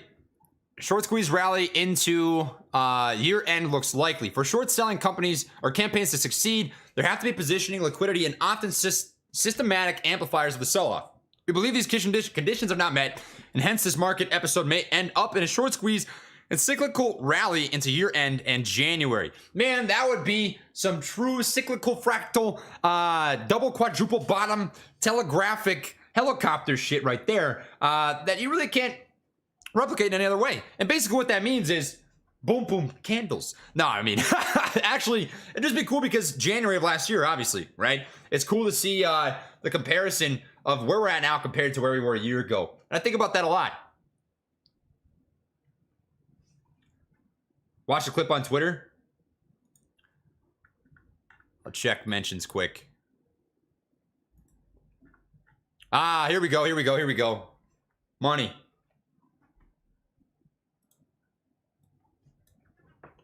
I think it gives people minor flashbacks to like 2015 when the Fed tried to squeeze in the first rate hike. Jason Sniper, light, a note that dropped within the last hour from somebody we follow very closely. That's Marco Kolanovic of JP Morgan. Jason Sniper, I'm going to play this to you. He's not ready to throw in the towel. You know, he says a short squeeze rally into year end looks likely. Now, this is taking everything into consideration. Fed policy, this policy change, a more hawkish Fed, if you want to characterize it as that. Omicron, the variant that's drawing a lot of concern globally. He says, and I quote, the narrative for the sell-off is related to Omicron and the Fed, while actual selling comes largely from de-risking and shorting from equity and macro hedge funds. Can you guys throw that back up there just so folks can follow along, please? For short selling, no sound. There has to be positioning, liquidity, and often systematic amplifiers of the sell-off. We believe these conditions are not met. Light. A note that I'll start this over, guys. Hour, from somebody we follow very closely. That's Marco Kolanovic of JP Morgan. Better? This is Snipe. I'm going to play You this cooking? to you. He's not ready to throw in the towel. You know, he says a short squeeze rally into year end looks likely. Now, this is taking everything into consideration. Fed policy, this policy change, a more hawkish Fed, if you want to characterize it as that. Omicron, the variant that's drawing a lot of concern. Wait, hold up a sec. Is this guy's TV just on the fucking carpet? That's baller. I just had to point that out. I don't know if you guys noticed that, but this guy's filming his TV on the ground, which that's some money. That's some college vibe stuff, and I like to see that. Money. But anyways, we'll continue on. He says, and I quote, the narrative for the sell-off is related to Omicron and the Fed, while actual selling comes largely from de-risking and shorting from equity and macro hedge funds. Can you guys throw that back up there just so folks can follow along, please? For short selling campaigns to succeed, there has to be positioning, liquidity, and often systematic amplifiers of the sell-off. We believe these conditions are not met, and hence this market episode may end up in a short squeeze and cyclical rally into year-end and January. Omicron's mortality rate is very low. This is consistent with Omicron being a bullish rather than bearish market development. Interesting. You know, what's interesting about the Omicron variant is I think that it was overhyped in terms of fear. And you've got a lot of short selling taking place in the entire market. I can't remember if it was IWM or what ticker it was, but there's a pretty major fund out there that's very, very, very, very, very heavily shorted. And it was it caught me off guard, to be honest. I was very surprised by it. Short interest on IWM. Doesn't have it right now. 115 million total shares short. 3.07 days to cover. I mean, that's some pretty heavy shorting on IWM. 96.78% utilization. I mean, there's a fuck ton of shorts in the market right now. So eventually shorts have to cover positions. If you have all of a sudden what appears to be a roaring 20s sort of economy, as Jim Cramer had explained, and you get this really big economic boom, right? Well, what the fuck's gonna happen? You're gonna see some shorts get squeezed, and that would play into obviously other stocks. So I'm not surprised by that by any means. I think that the economy is incredibly inflated. I think that all the money being printed has essentially leveraged cash into the hands of a lot of retail and into a lot of banks. And because of that, they have the euphoric high right now, right? The euphoric high of, oh, we have so much money, we have so much money. There's supply chain issues because we want to buy so much stuff. But eventually music stops playing. And in the process, before the music stops playing, I think you'll see the stock market continue to run. There may be some dips. Maybe people react poorly to inflation rates coming out on a month-to-month basis. I think you're going to continue to see inflation go up as time passes. I don't think you've seen the worst of it. But nonetheless, that can be a sort of a catalyst that plays into stocks like AMC squeezing or IWM. I mean, who knows? We would live in a crazy-ass world if you see... Come on, just look at this. Do you think it's a coincidence? Look at that. Come on. Come on. I mean, that's just dumb. They're basically the same fucking chart. When you see AMC, apparently a dead popcorn stock, moving the exact same way as IWM, which has a 97% utilization rate, what else do you want to see? To see the shorts are playing with fire. I mean, that's disgusting. There are so many shorts out there that are just pissing into it. They're pissing into the fire, and eventually it's going to start crawling up into their pee. It's going to come up into their wee-wee hole, and they're going to get hurt. I mean, honestly, that's some nasty stuff. So that's what I got to say about that. IWM is the Russell 2000, in case you did not know. It's right, the Russell 2000 ETF. 2,000 different mid-cap companies that make up this ETF, and you can see it's very heavily shorted, and it basically moved in tandem with AMC, right? So I'm not surprised by that news. That's pretty interesting. Wee-wee hole. Let it burn. Let it burn. We're so close, guys, to 6,500 likes. I appreciate everybody that's tuned in right now. If we get to 6,500, Kraken goes back. We pop the Kraken, release the Kraken. We'll give you guys a nice cheers and toast, as we always do, in case you were interested in that. And if not, hey, enjoy the show. Hang out.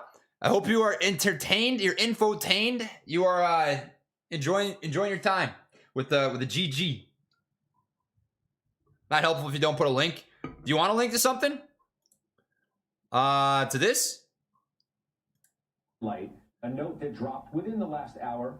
This is good Somebody stuff. we follow very closely. That's Marco Kolanovic, JP. Oh, hold on. Let me mute that.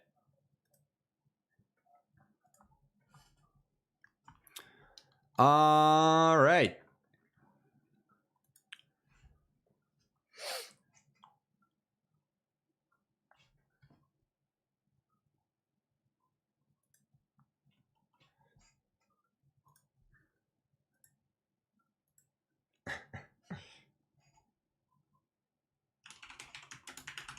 Let me think.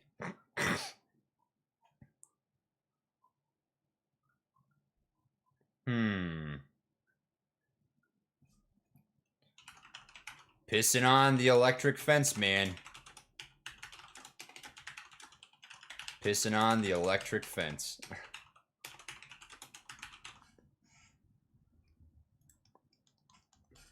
Shorts or fucked. That's funny. Oh, jeez, Rick. All right. Everyone gets AMC gift cards for Christmas this year. Ashton Bray. I went to Dallas last weekend. I did a little meetup for the 1 year anniversary of the channel, and I gave out some AMC gift cards to everybody. It was really cool to see everybody there. And I've seen other people do the same thing. I think Cat Striker on Twitter is giving out quite a few. I see just regular everyday people like you and me that are just trying to give back to others. And it's a good thing to see, man. It makes you feel good. It feels good to give back to others, and more so even to see others do the same. That's what I'm going to give people for gifts, for sure. Don't tell my mom. Mom, if you're watching right now, I'm really sorry. I'm so sorry. I'm a bad son. I'm a bad boy. I've not got your gift yet, but I'm going to. I promise. But if you want to get your mom something nice, right? Who doesn't like popcorn stock? Who doesn't like popcorn? Who doesn't like popcorn and movie? And who doesn't like Spider-Man? Trey's Cat Titan. Yo, Trey, when cleaning lady? What does that mean? I don't know what that means. Give her Lambo. Well, that'd be a hell of a gift. I did give her my car. My CRV. Let's see if I can find it. I'll pull it up here really quick. I used to drive a Honda CRV. It's right here. This picture was back on June 4th of 2020. So I'll pull it up really quick. But I gave my mom this. She used to drive an Oldsmobile. Classic, super old car. And this was the day that I bought it. It was June 4th of 2020.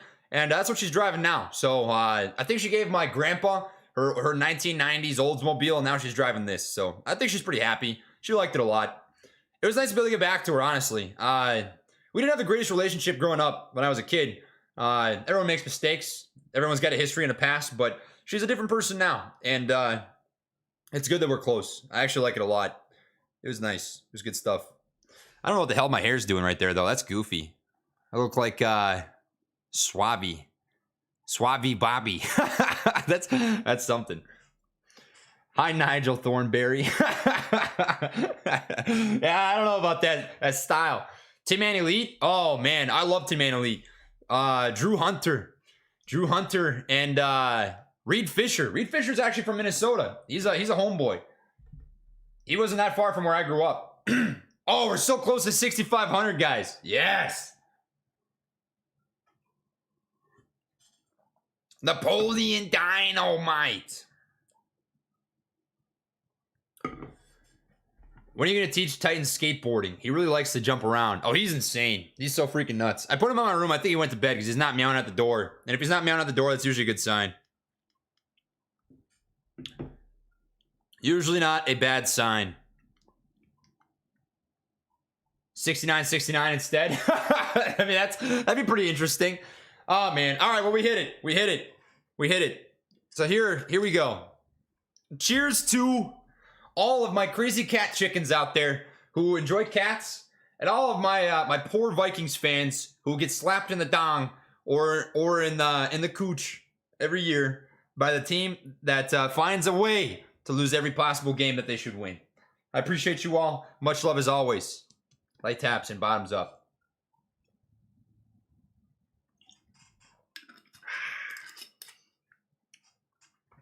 To the island, boys. Oh, man. Beautiful. Booty-san senpai. 10K finishes bottle. Oh, no. No. I can't die. That'd be brutal. I like the anime t-shirts. This is my waifu shirt. I've got probably 4 or 5 of these, and I've actually been thinking, right? I don't promote my stuff. I leave just everything in the description box down below, so if people want to check it out, they can. But I've been thinking about making a t-shirt that's like an anime style shirt for Trey's Trades. If you're interested in that, let me know, because I've been thinking about it. I got to kind of think about what that would look like, but I freaking love anime. I'm the biggest weeb on planet Earth, and I've always been a fan of waifu. I think waifu is a beautiful meme. I'll buy 10. I'll take 20. A gorilla waifu? Oh, that would be sick. Honestly, I'd love that. That'd be money. Kraken is a spiced rum. It's a spiced rum. Guys, AMC right now flat topping a little bit, right? So we got flat topping, consolidation-esque price action. Volume is pulling back here a little bit. It is Friday, so typically into the close on Friday, I wouldn't be surprised to see sort of a lack of price action, right? Boring price action, but we've gotten our fill. We've definitely gotten our fill. I'm going to change this to red because this is a difficult line to cross. That's sort of the flat top breakout spot that you're watching for. 1, 2, 3, 4, 5 different touch points right here. Break over that would likely bring you to that supply zone. That's what we're watching right now. Supply zone, meaning it is a point in which you could expect to see some sort of rejection or selling pressure. And if you break above that, it typically comes with some pretty heavy momentum. This supply zone derives from the price action right here. Consolidation before a decent sized move to the upside. So this is a point in which you can expect buying pressure to ensue, or in this case, since we're underneath that box, selling pressure to ensue, and you can't see it rejected right off of that level. I drew this up before the day, right? And you can see it rejected right at that level. So TA does do something. TA is worth a nickel or two. You can see it was even respected before it was established right here. Selling pressure, rejection, big move. Initial rejection, knife through, now acting as a supply zone again. So that's what we're watching. We're waiting to see if it's going to get a break above that specific supply zone. And I obviously have to stretch that out here a little bit. Yeah, it lines up. Nice. AMC is trending on Chatter Quant. Beautiful. Beautiful. Chatter Quant. That's not bad. That's not a bad thing. Let's find that real quick here. I'll pull up Chatter.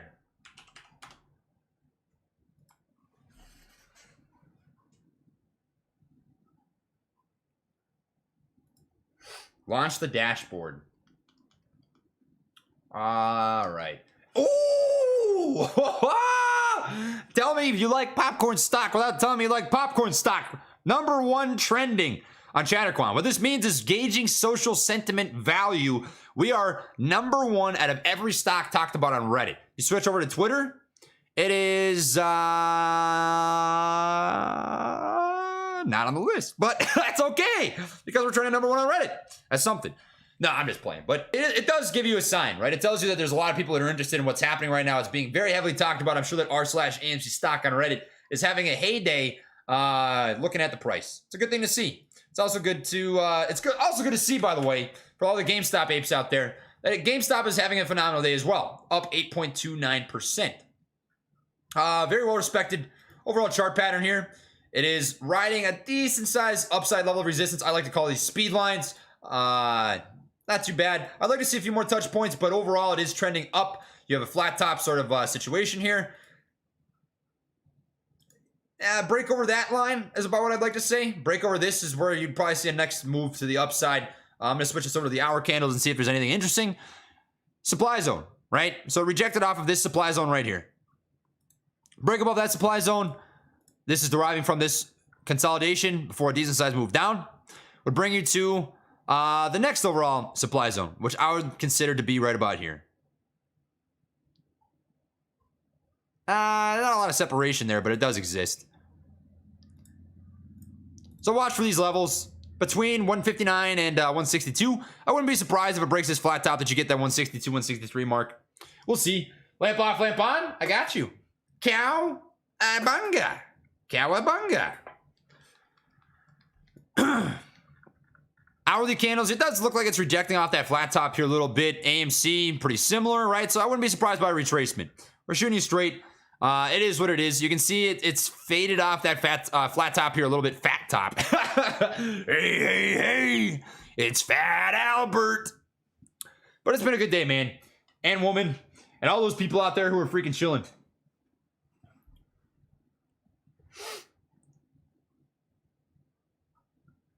Speed lines just make me think of Bam failing on his all-time high call out in August. He kept saying speed line in his predictions. I don't know what Bam's analysis is. I just call them, well, we can call them something else. How about that? What should we call these lines?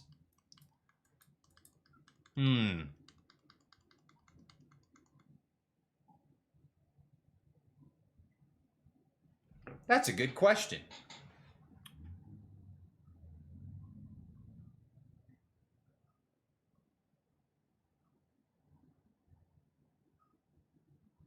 Lines. Spidey lines. Oh. Kraken lines.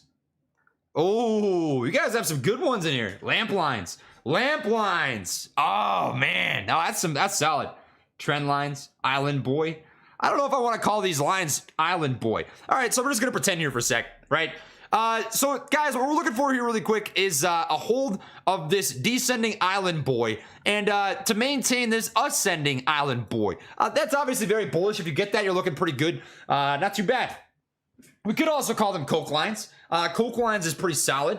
Let's say, hey guys, we have this descending coke line right here that you got the nice nose sniffing up on. A hold over that would be pretty decent. No, I'm just playing.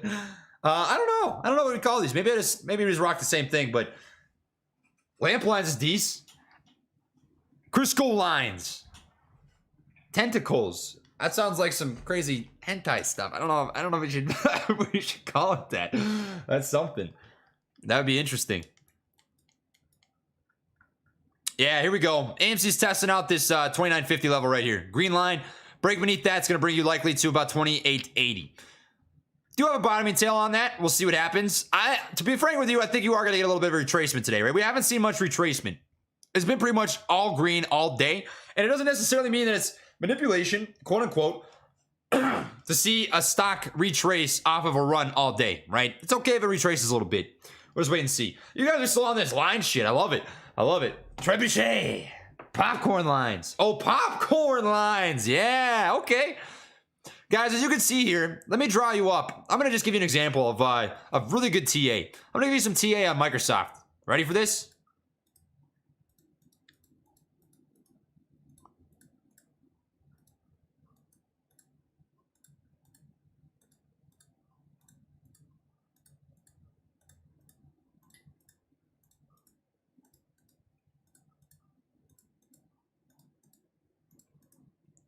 As you can see here, this is very bullish.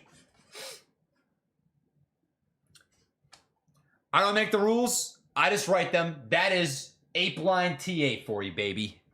Ape Line TA. Boom. That's so stupid. Oh, jeez.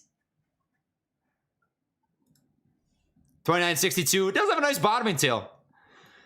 I mean, this is kind of a coin flip. This is a coin flip situation. It's trading in a channel right now. Back and forth between 30.20 and about 29.50. It could continue this momentum into the after hours. I guess we'll see. We do have the arrow. Arrow is cooking. We'll move it a little bit to the right. It's cutting it close. We don't want the candles to touch. That is kind of an unwritten rule of the arrow TA method that is talked about in the holy grail of TA books. Look at that bottoming tail. Oh, what does that look like on 1 minute? Just out of curiosity, I'll switch it back. Yeah, that's tasty. That's a tasty bottom. That is a tasty, tasty rejection bottoming tail. We'll see how it plays, but that's a good sign. That could be some trend continuation. Moon boom lines. True artiste. Oh, man. Beautiful. Beautiful stuff. You know, I'm going to just open up Twitter here for a sec. I always like to scroll and see what's happening. Roaring Rico. I mean, that'd be pretty insane if that comes to fruition.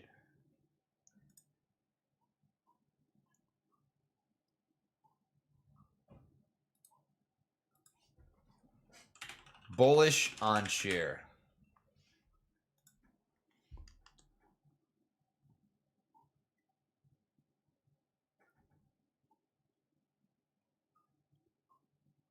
Oh, Pat! Guys, check this out. Here's a little story for you, right?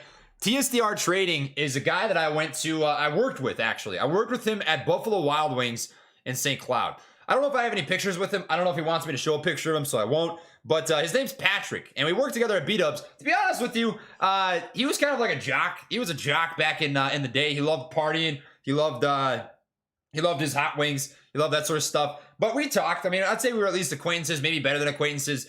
But we worked together for a long time, probably 5 years or so. And he was starting to get into trading when I left. He got into it probably the 5th year, and I had no interest. He was basically telling me, he was like, Trey, I'm getting into trading, blah blah blah, telling me about day trading and stuff. I was like, that sounds like a fucking scam. What are you talking about, bro? And it's crazy how things work out because now we're both here. And his second, is it his second kid? I think so. I think his second kid's on the way. He's got a little one right now. But that's cool to see. Trading from my phone with my wife in labor. So I'm going to wish him good luck.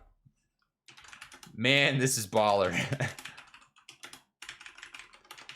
Good luck to you and the wife, Pat.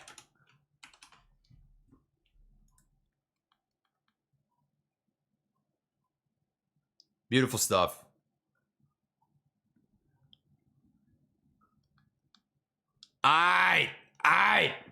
That was my 2 minutes of Twitter fun for now. Where did I get the Hanime shirt? This is actually from Gamer Sup. Gamer Supplement. I'm not sponsored by them by any means. I do drink their products. It's pretty good. It's pretty good stuff. But I may be in the future.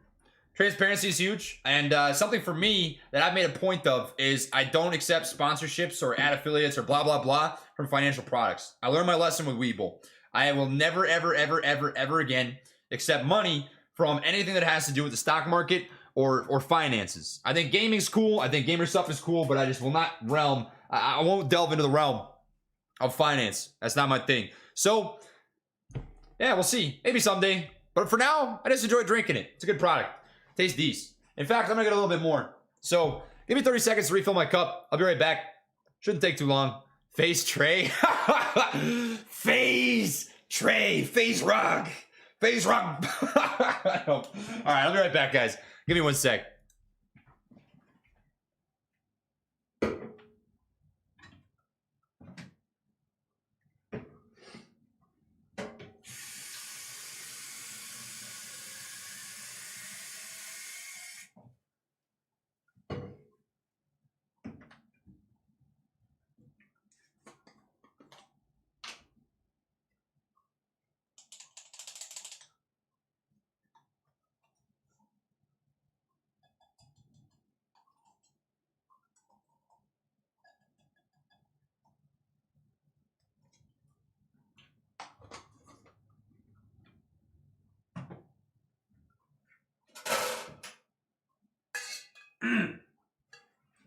All right, I have a proposition for you.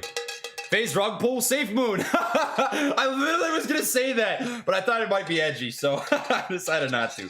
But hey, it's already out there, so whatever. I have a proposition for you guys. You ready for this? Pretty transparent stash.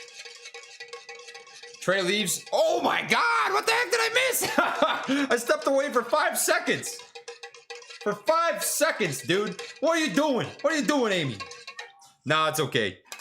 We drew it up, right?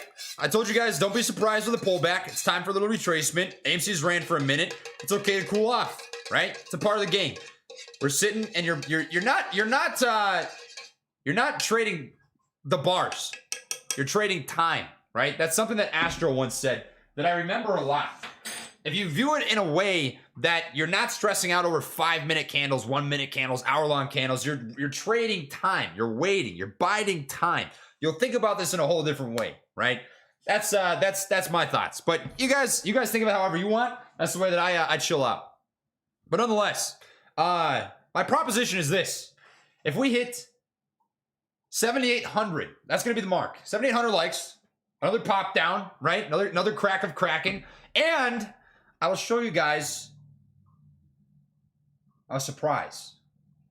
No, I'm kidding. I'll get demonetized for that. But I will pop back some Kraken. The joke was nipple hair, but that's kind of weird, so I take it back. I take it back. What does 1949 mean? I actually don't know. I randomly popped up one day, and I don't know how to take it off, so it's just kind of there. Testing out this 2878 level right now. Looking at this on the hourly candles. Yeah, this is demand zone. So I'm gonna change this to green because we are trading above that now. Was previously acting as a supply zone, but that looks a lot nicer as green. Yeah. So we're looking at these levels. That's what we're watching right now. This is the next spot to hold.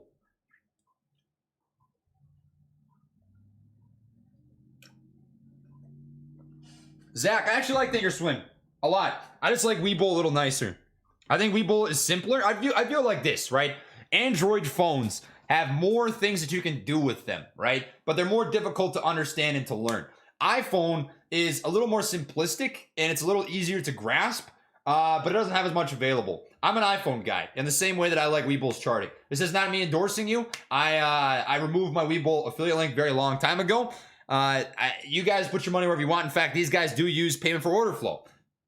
Straight out there, right? There are lots of, I wouldn't say lots of brokerages, but there are brokerages that do not use payment for order flow. I simply use this for charting. So do what you'd like to do. I use this only for that reason. I'm not endorsing you to do anything with this platform. I just think it's easy to use. And that's it. Damn, you guys are cracking down on those. Woo! 800 away. That's insane. You guys are nuts. Thank you for that. Tesla phone for the win. Boom! Shakalaka! Yeah, baby. That's what it's all about. Let's go, baby. Woo! If you know where that's from, let me know. Come on. There's gotta be some people. That's what it's all about.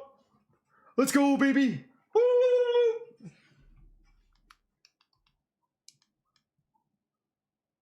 John Rays. Bro, I'm a YouTuber slash pro athlete from North Carolina. Been watching you for almost a year now. Open my eyes. Appreciate you and hope to meet you one day. Well, John, I'll tell you what. I'm probably going to be going out to North Carolina sometime in the next month or two because I'm in the process of selling my house.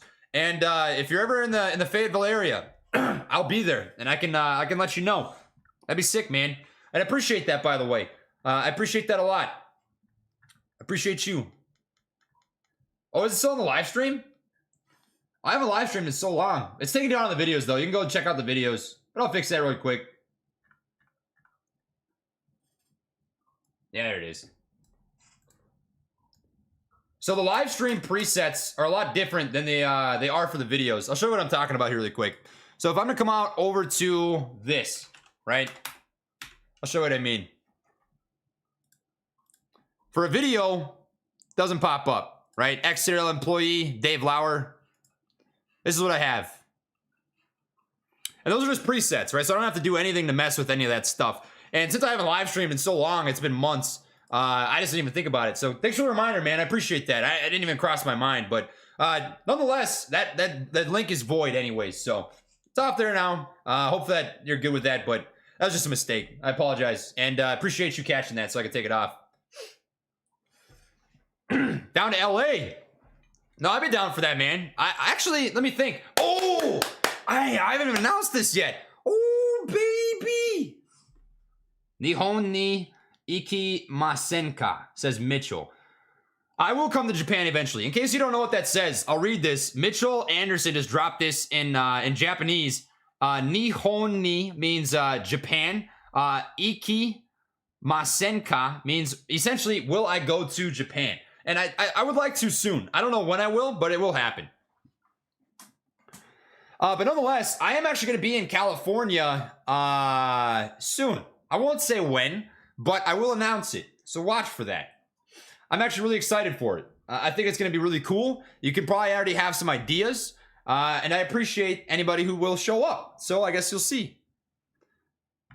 The fuck? You read Japanese, Trey, or you Googled it? No, I know some Japanese. Yeah, I took 4 classes in college, and I watched a lot of anime.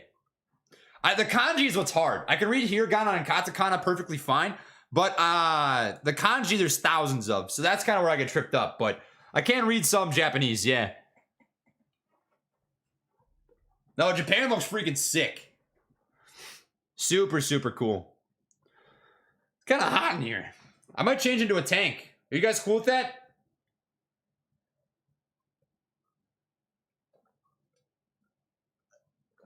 Oh, Rainbow Smash. Interesting. You can count to 6 in Japanese? Ichi, ni, san, yon, go, roku, shichi, nana, hachi. Oh, wait. No, shichi and nana are the same. Ichi, ni, yon, go, roku, nana, hachi, kyuju. That's the 10. I don't know how I ended at 9 on my fingers. Don't pay attention to that. But I'm going to go change into a tank top really quick, guys. It's getting hot in here. It's getting pretty warm. I'm also going to turn up the AC. It's probably because I'm expending so much energy jumping off the walls.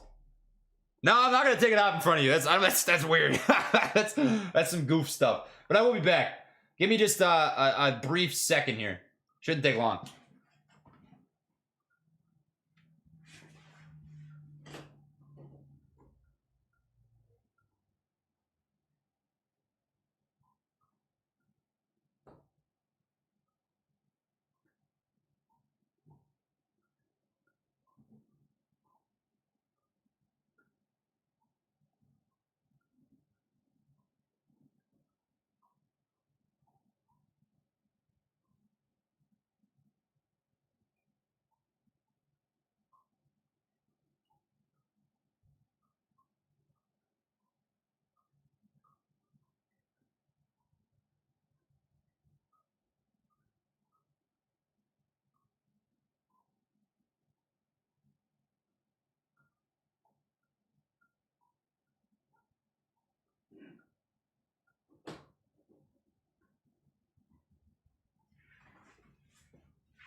Money.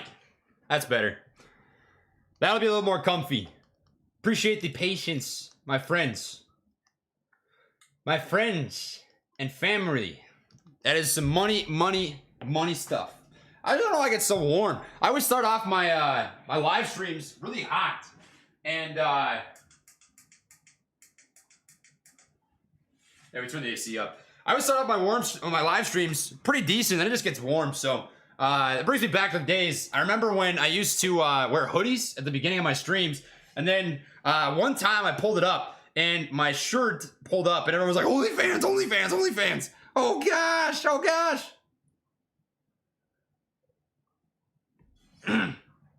But we're not gonna do that, so. Best hike you have been to? Best hike? The best hike that I've ever had, I went to Pikes Peak. Up and down Pikes Peak in a single day. It was a really cool experience. Let's see if I can find a picture from it, actually. I think I could. I think I could. Where would that be? I think I'm getting close.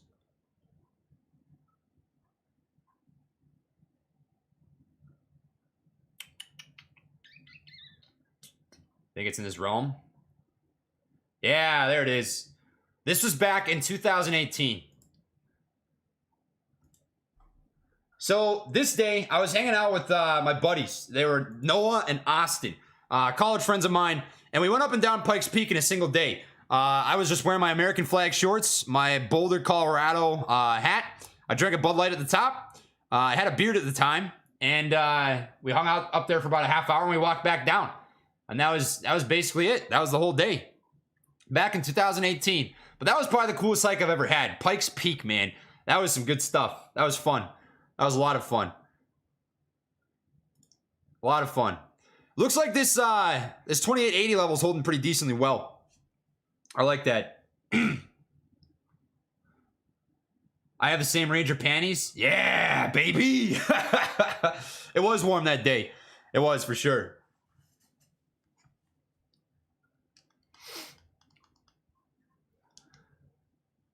So Pro HD, keep milking this AMC scam tray. So I'll tell you something, man.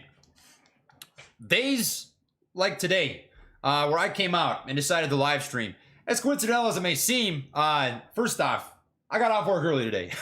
And second off, I don't know how you can convince me for the least bit, right, that a scam is when you're educating people on the way that stocks work, and you're telling people if you think the stock's going to go up or if you think the stock's going to go down. You can go back for the last year, my friend, and check out all my videos. And I tell you that a good portion of them, I warned people in advance that the stock will go down. People told me, they said, Trey, why would you tell people the stock's going to go down $19, right? When that video came out. Within 20 cents, right? It goes both ways. It'd be a scam if I'm telling people it's going to go up every single day, right? I'm not here to do that. I'm not here to float people's fucking boats and lie to you. I'm here to tell you what I think is going to happen. And sometimes I'm right, sometimes I'm wrong. But you're part of the problem, dude. You are. I don't agree with that mentality, obviously, or I wouldn't be here right now. That's what I have to say about that. So, we chilling, baby. I don't know why I just grabbed my nipples. That was weird. That was so weird. Ah, jeez, Rick. Oh, man. Not a dead cat. Never was. It never was. When you make it back to NC, maybe do a meet and greet. I would love to shake your hand. Tony, I'm all for it, brother. I'll let you know. I'll let everybody know. Trey been talking AMC since before most apes were born. You know, I don't care if you were late to the party, right? That's cool, but there's not many people I think were as early as I was. I really don't think there was many. I think the first day I talked about AMC was January 25th. I've been here for a minute.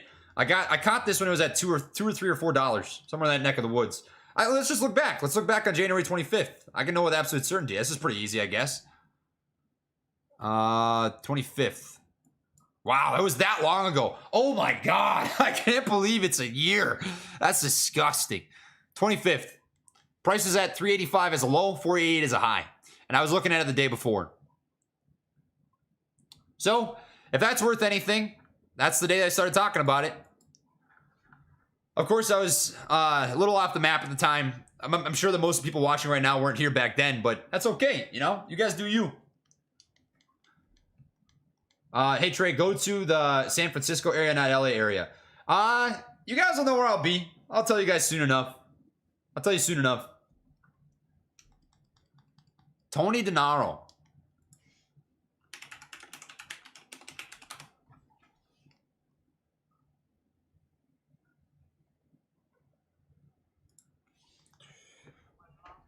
I'll listen to a little bit of a stream quick.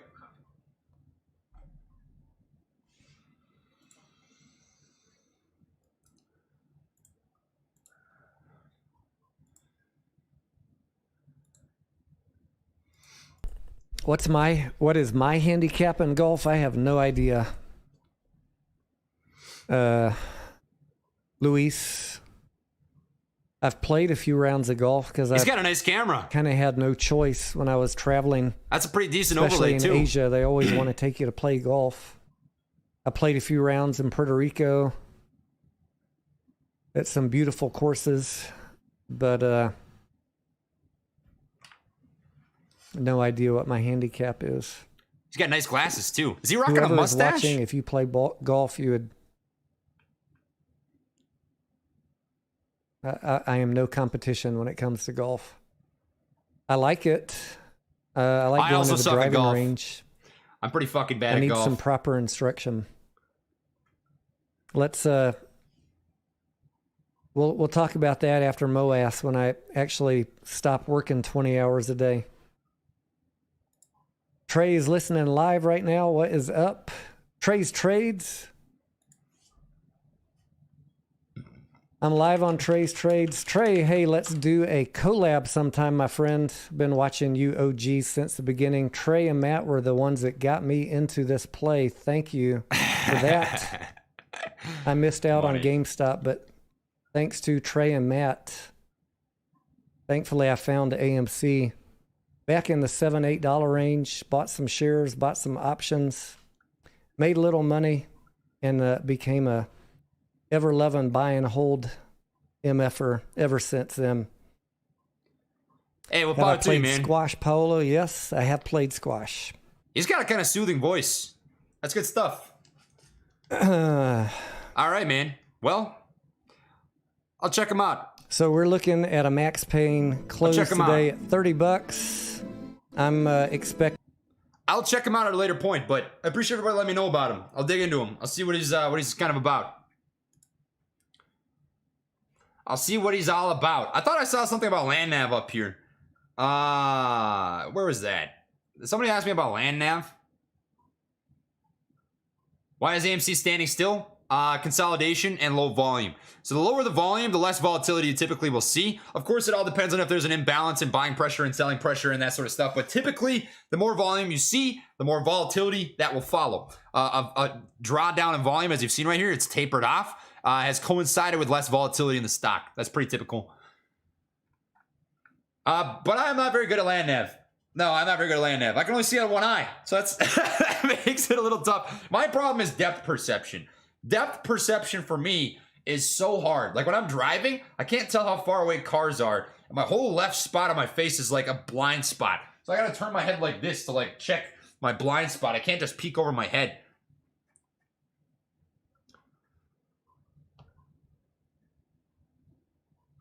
If this pushes, it will be the last 3 minutes. Oh, it's already 2:51. Woo! Dang! Wow, time flies. Time flies, huh? How's the SPY holding up right now? I'm interested to know.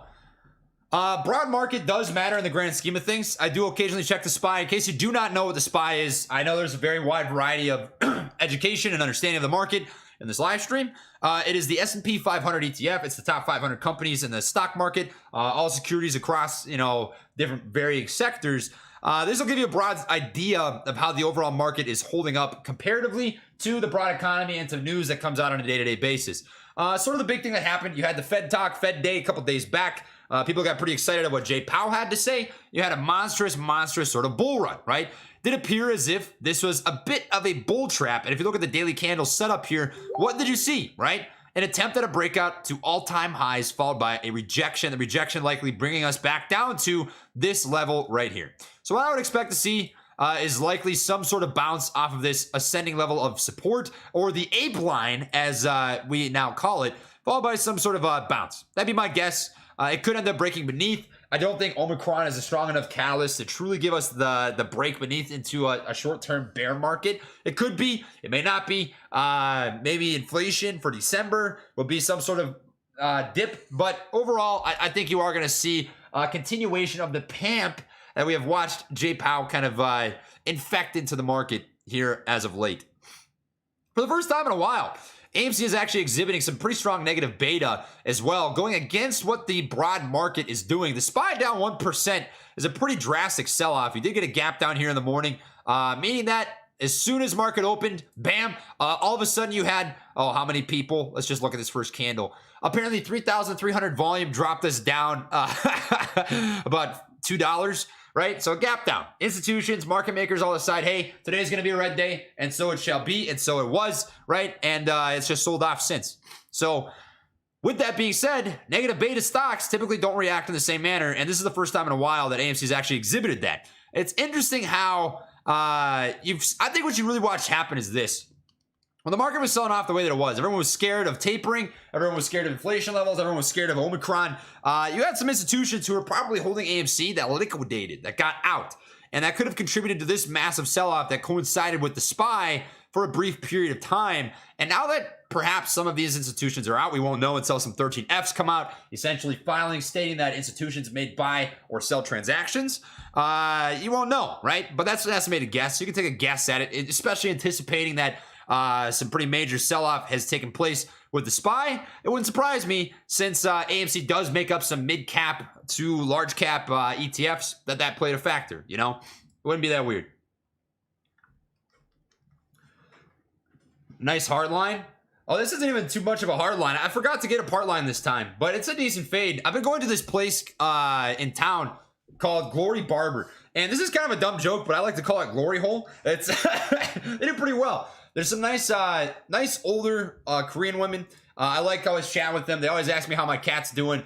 They always ask about work. They always tell me I need to eat more, which is I think I eat actually pretty good, especially now compared to 6 months ago or a year ago. I'm definitely doing much better with food than I was before. But they're nice. They're nice people. Glory Hole. I like going there. It's not bad. They give some nice cuts. Tony Denaro is doing some great things. Look at this. It looks like a decent close into the last final minutes of the day. MACD still a little bit red, not quite concise, right? You've seen a lot of consolidation. Slight sell-off, holding this level at about 2880-ish, pretty decently well. And if it's a drop below that, right, VWAP acting as a first level of support, but most likely it would be that 0% retracement at about 2786. Where's that derived from? Well, I will show you. Derives from right here, right? This price level right here. That's what I'd be watching for if it came down to it. But we'll wait and see. I mean, this is looking like a pretty decently strong close as of right now. John says, just send you a DM on Twitter. Down if you ever got anything going on in North Carolina. Hey, I appreciate that, man. I'll check that out. I don't want to expose you on your name or your private information and stuff. So I'll check it out when we're done here. I appreciate you, man. 30:01. That'd be nasty. If we close at 30:01. Time for Arrow to do its thing. Come on, Arrow. Push. Push. Push. Trey, you should do challenge thick Coors in a push-up challenge. Oh, you should challenge thick Coors? If you guys want to see that, let me know, because I would definitely be down. I haven't done push-ups in a long time, but over the last 3 weeks, I have been doing 3 a day. The Trey challenge, the Trey 3 push-up challenge. All it takes to become Saitama. Easy. Challenge on. You know, why not? Let's see what he says. All right.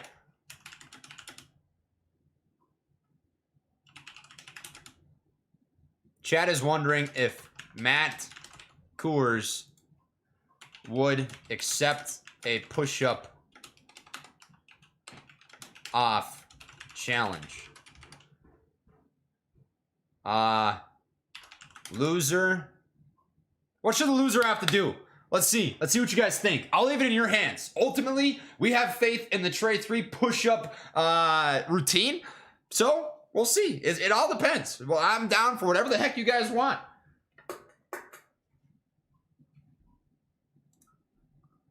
$29.20. Eat a ghost pepper chip. Donate to a charity. Let's go. Loser has to buy 5 Robinhood shares. Oh, the ultimate middle finger. Oh, oh, that's funny. That'd be funny. Oh, God. Oh, God. Oh, God. That's funny. I've already done the 1 chip challenge, and so has he.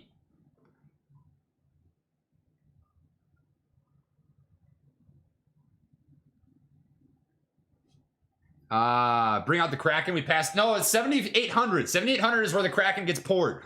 We hit that, and I'm all for it, brother. All for it.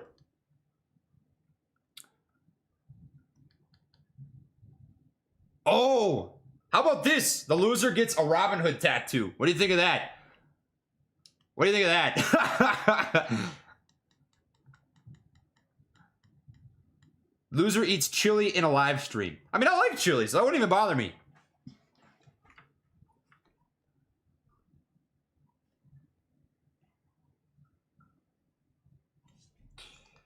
Yes? All right, let's send it.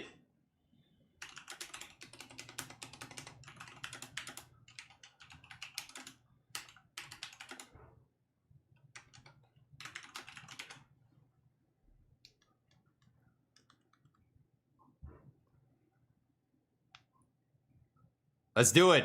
Send it.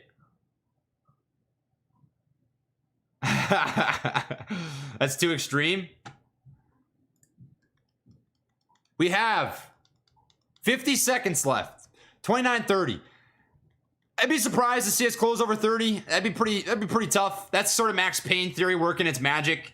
Because that is the most or second most, I should say.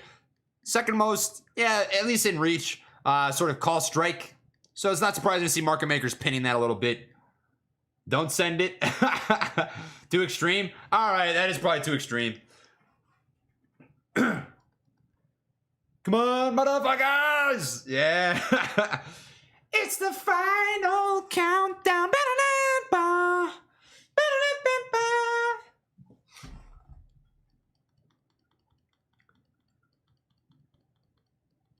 The final countdown. Hugs Gasparino. And that's the close. They kind of pushed that down in the last minute. Damn. Pour the Kraken regardless.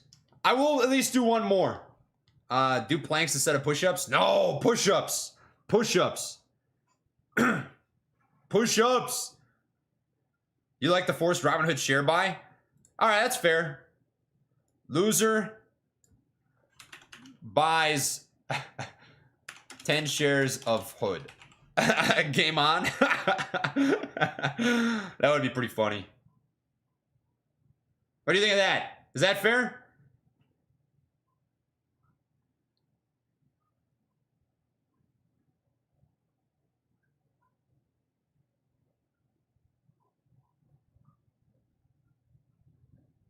No.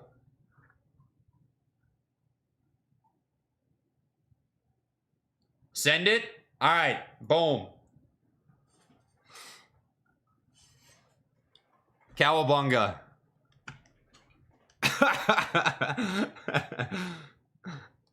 Oh, man.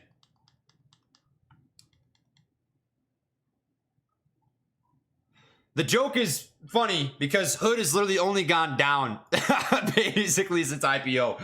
So you're guaranteeing yourself that those 10 shares are basically not going to do you any good. That's just, look at this limp dick chart. That is just a limp dick. Oh, brutal. Fatality. Fatality. AMC's already up 0.7% in the after hours. That's not bad. That's not bad. You have to hold 1 year? Bet. The Dan Man, 10 shares is not going to help Hood. I can promise you. They have a 670 million share free float. Those 10 shares will do absolutely nothing. I can promise you.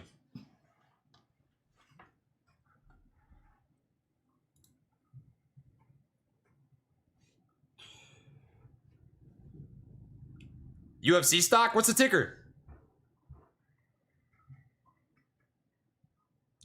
You know the rally is running out of steam when they start doing this. No. Retail just thinks you're a cranky boomer, man.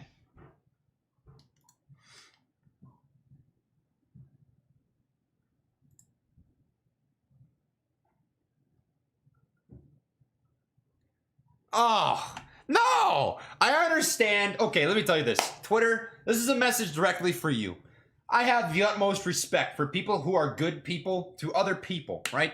This guy went on a 10-minute rant about how millennials and Gen Z are just a bunch of idiots who don't know anything, except apparently just the military, as if there can't be any other intelligent people or driven people or talented people outside of the military. That's just the most absurd thing I've ever heard in my entire life. So this guy is not savable. Gasparino's not savable. This guy just does not like young kids, retail, 18 to 30-year-old people who want a different freaking market than you were raised in. He said things like boomers never did anything wrong. Like, he was on a panel of 4 guys on Fox Business.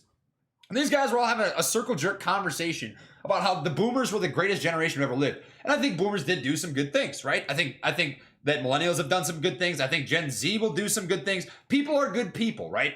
As a whole, people all want to do good for the most part, right? But it just went on and on and on and on and on and on and on about how our generation is just the shittiest thing that's ever existed since probably a literal turd coming out of a bear's butthole, you know? And his panel of 4 guys, the 3 of them were all like, you know, there are actually some really smart people and millennials, and boomers have done things wrong. I mean, look back in 2008, right? And he said, nah, boomers never did anything wrong. We never did anything wrong. Come on, man. Give me a break. Give me a break. So that's for you, Twitter.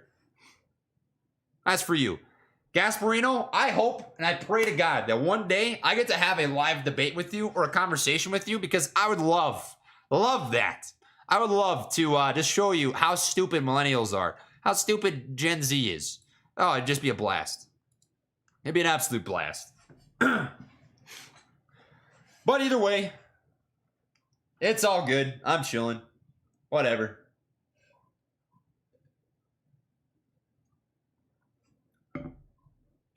No, it was the craziest rant. I wonder if I can find it, because if I can find it, I want you guys to watch this. It is out there. Charles Gasparino boomer rant.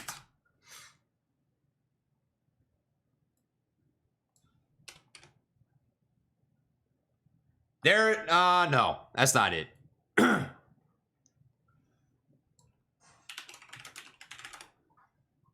Oh, no, actually, I know where this is. By the way, guys, this is not me. I don't know who runs this channel, but he put it up. So I know for sure that he has it. Let's just watch this really quick. This is, I think, worth the time. This is the most asinine rant.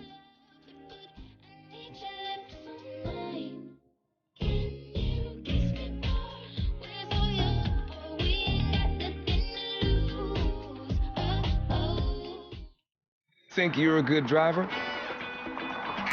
Now's your chance to prove it with Karma Drive. All right. Some of them have money. So they're Now listen to this. Hey, if you know, you know.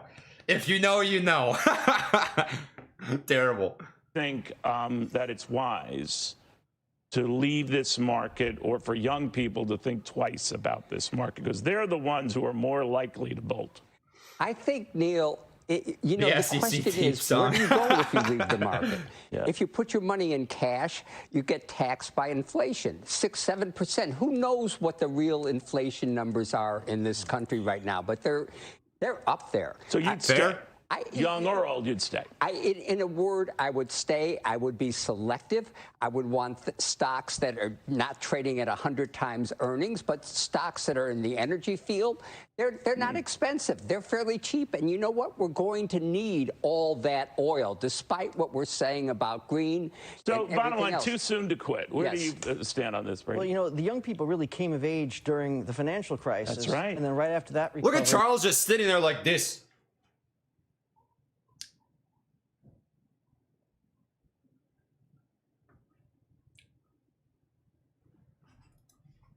we had the pandemic. So they're looking at markets that have been seen tumultuous downturns twice But in their they've short only just lifetimes. lately gotten into this bull market, and now they're the first to consider getting out. Well, yeah, and they're looking to more, further out on the yield curve, on the yield spectrum, because our rates have been kept so low artificially by the Fed for so long. Now they're moving into things like SPACs and NFTs and things just further even out from stocks. But they've got money. Guess what I was reading? They're the biggest buyers, millennials, more to the point, buying up art and real estate. Some of them. Some of them have money. So they're obviously, good at a lot of things. If you think about it, they haven't really seen a bear market because they got in, a lot of them, in 2008. And it's funny because I'm very critical of these people who buy the meme stocks. I think these are... It's horrible. It's horrible, right? And by the way, it's all these millennials in it. And they keep calling me an old man. I don't understand. Listen, I'm old and I don't understand that a company like AMC that's trading like Apple or Amazon and loses money. I don't understand that. No, that's it's worth anything. Do you realize how moronic these kids are? They're so stupid. Older people are Guys, we are all so stupid. We're all so stupid. Look at how dumb we are. Look at how stupid we are. Look at how stupid we are, guys. Come on. Just look at how dumb. Look at how dumb these millennials are, man. Look at how dumb we are. Look at just how dumb we are. That is some dumb stuff. We really don't understand a freaking thing.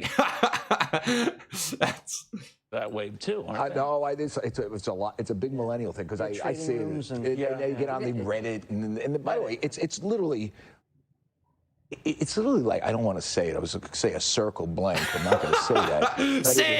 Say it. Say circle jerk, because that's what you guys are doing. Just say it. Say it and see how it feels. Is like just everybody feeding off. Did Matt's taking it, huh? Let's check it out. Let's come back to Twitter. I will we'll finish that video. But if he took the challenge, we shall do it. Where is did he make a reply?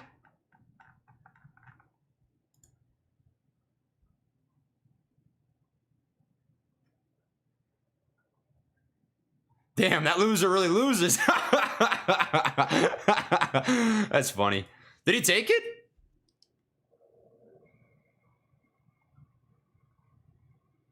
Watch the live stream? Alright, I'll go to his stream right now.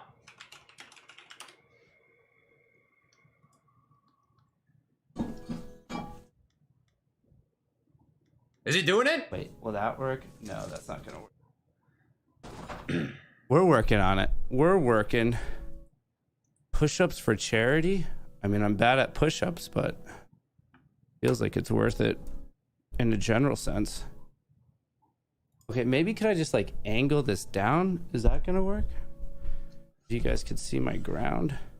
You gotta do this above board. I need there to be video evidence of my success and or failure. Wait, what kind? So if I move this, just bear with me. I know this. That looks like he needs some sleep. You gotta go to sleep, dude. I know this is painful.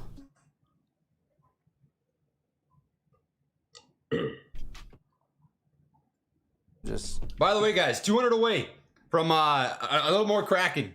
Toast of the good stuff. Okay, you can kind of see the ground there, right? Yeah, that does. I feel like that's solid. Hang on.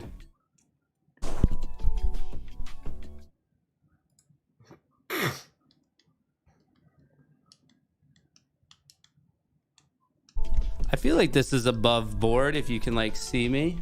I feel like this counts. All right, man. Here we go. This works. Here we go. If I get this out of the way. He got into the sangria. Right, man, you need to get more sleep, buddy. Oh, now. Shit. I needed to play music to get me ready for this.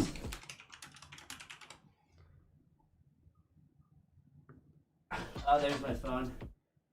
All right, this is the rule. Chest has to touch the ground or it doesn't count. Chest has to touch the ground.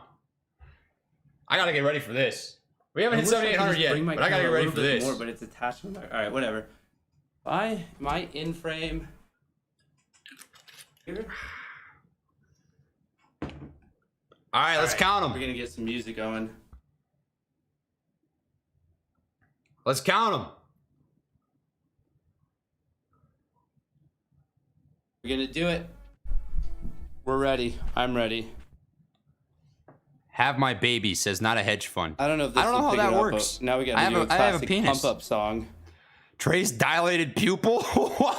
And this is also obviously where I get demonetized. Tell Trey I sent him this. Make sure he gets that message.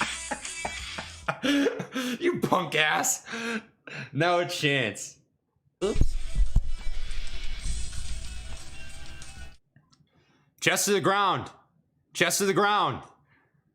1, 2, 3, 4, 5, 6, 7, 8, 9, 10, 11, 12, 13, 14, 15, 16, 17, 18, 19, 20, 21, 2, 3, 4, 5, 26, 27, 28, 29, 30, 31, 32, 33, 34. All right. All right. 34 is the number to beat, huh? I counted 35, but someone's gonna have to check the tape. Maybe it was 35. I'll give him the benefit of the doubt. Someone said only someone has to count that. I'll give him the benefit of the doubt. 34. All right, I guess it's 34. All right, guys, it's about that A lot time. of people saying 34. All right, the official number is 34. It's about that time. Let's see how that goes. Can you guys see the floor? Make sure also he's doing it above board there. Make sure he's getting that chest down. Let's see. All right, so the number is 34. I am going to And let me change now, it like, to switch just this my back. normal webcam so it's not blurred. If I possibly can. Let's see what I got to do here. Properties. I'll change this to this. No doubts.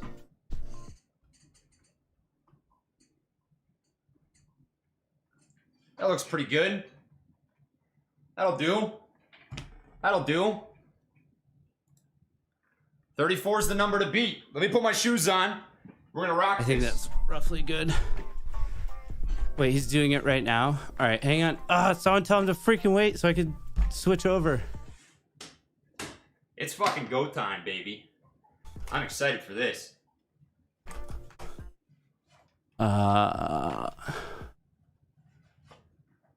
Okay, I think I found him. He's putting sneakers on. Try doing it in socks. All right. We are good. Hang on, let me switch over. How's this look? We are good. Hang on, let me switch over. Good? Oh wait, we're hearing my that'll do. voice. He has on 34, my huh? stream of his stream, Streamception. We can see him.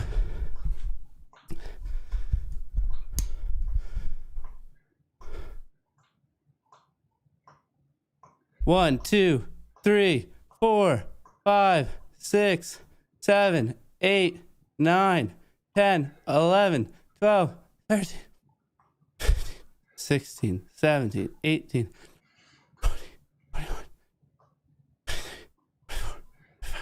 26, 27, 28, 29, 30, 31, 32, 33, 34, 35. He wins. He wins. He wins. I probably should have kept count there though. Should have. I just thought I was gonna stop at 35. All right, let's get the. I'm not buying Robinhood. I'm gonna get up the St. Jude. St. Jude. Woo! Donate now. St. Jude. The best part has to be that they're like, what in the world's going on? All right, St. Jude. St. Jude, PayPal. Switch this back. All right, PayPal. That was difficult. They text you this code. Holy. They text you this code. Oh, that's a close-up. Well, that's a close-up. All right. St. Jude, hang on. I need to type in this code. 630. Damn. That was a good time. Holy piss. 30. I haven't done push-ups. Oh man, I tell you what, those 3 push-ups a day, guys. I'm telling you, all right, hang on, get on the tray. 3 push-ups a day challenge. That's how you do it. Security. Oh man. Oh man. God dang. All right, pay now. Wow, that was hard. Pay now. I'm kind of tired Processing now. your donation. Holy piss. Processing. All right. Dunzo. In the book. Got it. GG, Matt. Way better investment than Robinhood. Hood guaranteed way to lose money. Come on, Lieutenant, fix that form. GG, Matt. Good game. I would like to point out that I was at a severe disadvantage. I have a lot more thickness to carry around than Trey. That's fair. That's fair. I think that has to be one of a multi-part series. I'd like to see Trey beat me on a stair stepper, a squat. A squat I couldn't do, but a stair stepper I could. I'd put money on it. Guaranteed way to lose money. I think that has to be the start of a series of competitions, with each leg of it involving $100 donations to St. Jude. That should be the one of various physical competitions. A curl competition. Oh, that was tiring. That was so tiring, guys. A disadvantage is an understatement. My guy Trey can run a 12-minute 2-mile. Oh, yeah. Of course he could. Jared C63. All right. I think that's about it for next. Matt. That was good stuff, though. That was fun. That was fun. I gotta get my breath back. Oh, jeez. Oh, man. God damn. That was brutal. Well, that was fun.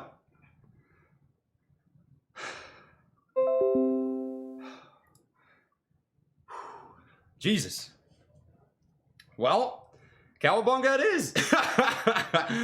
Skull.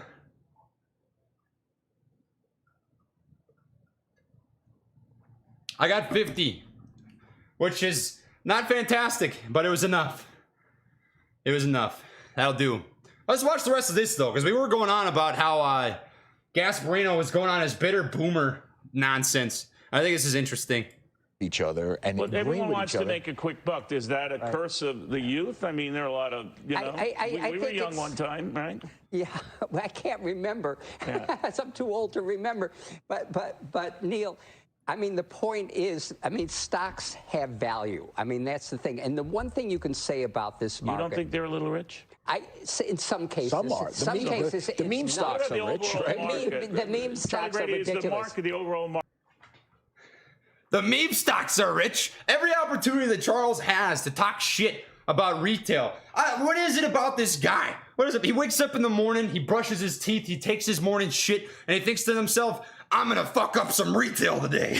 I'm gonna go tell these guys that ape stocks are stupid. I'm gonna go tell them that popcorn stock's never going up ever again. What are you doing? You know? I just don't understand the logic.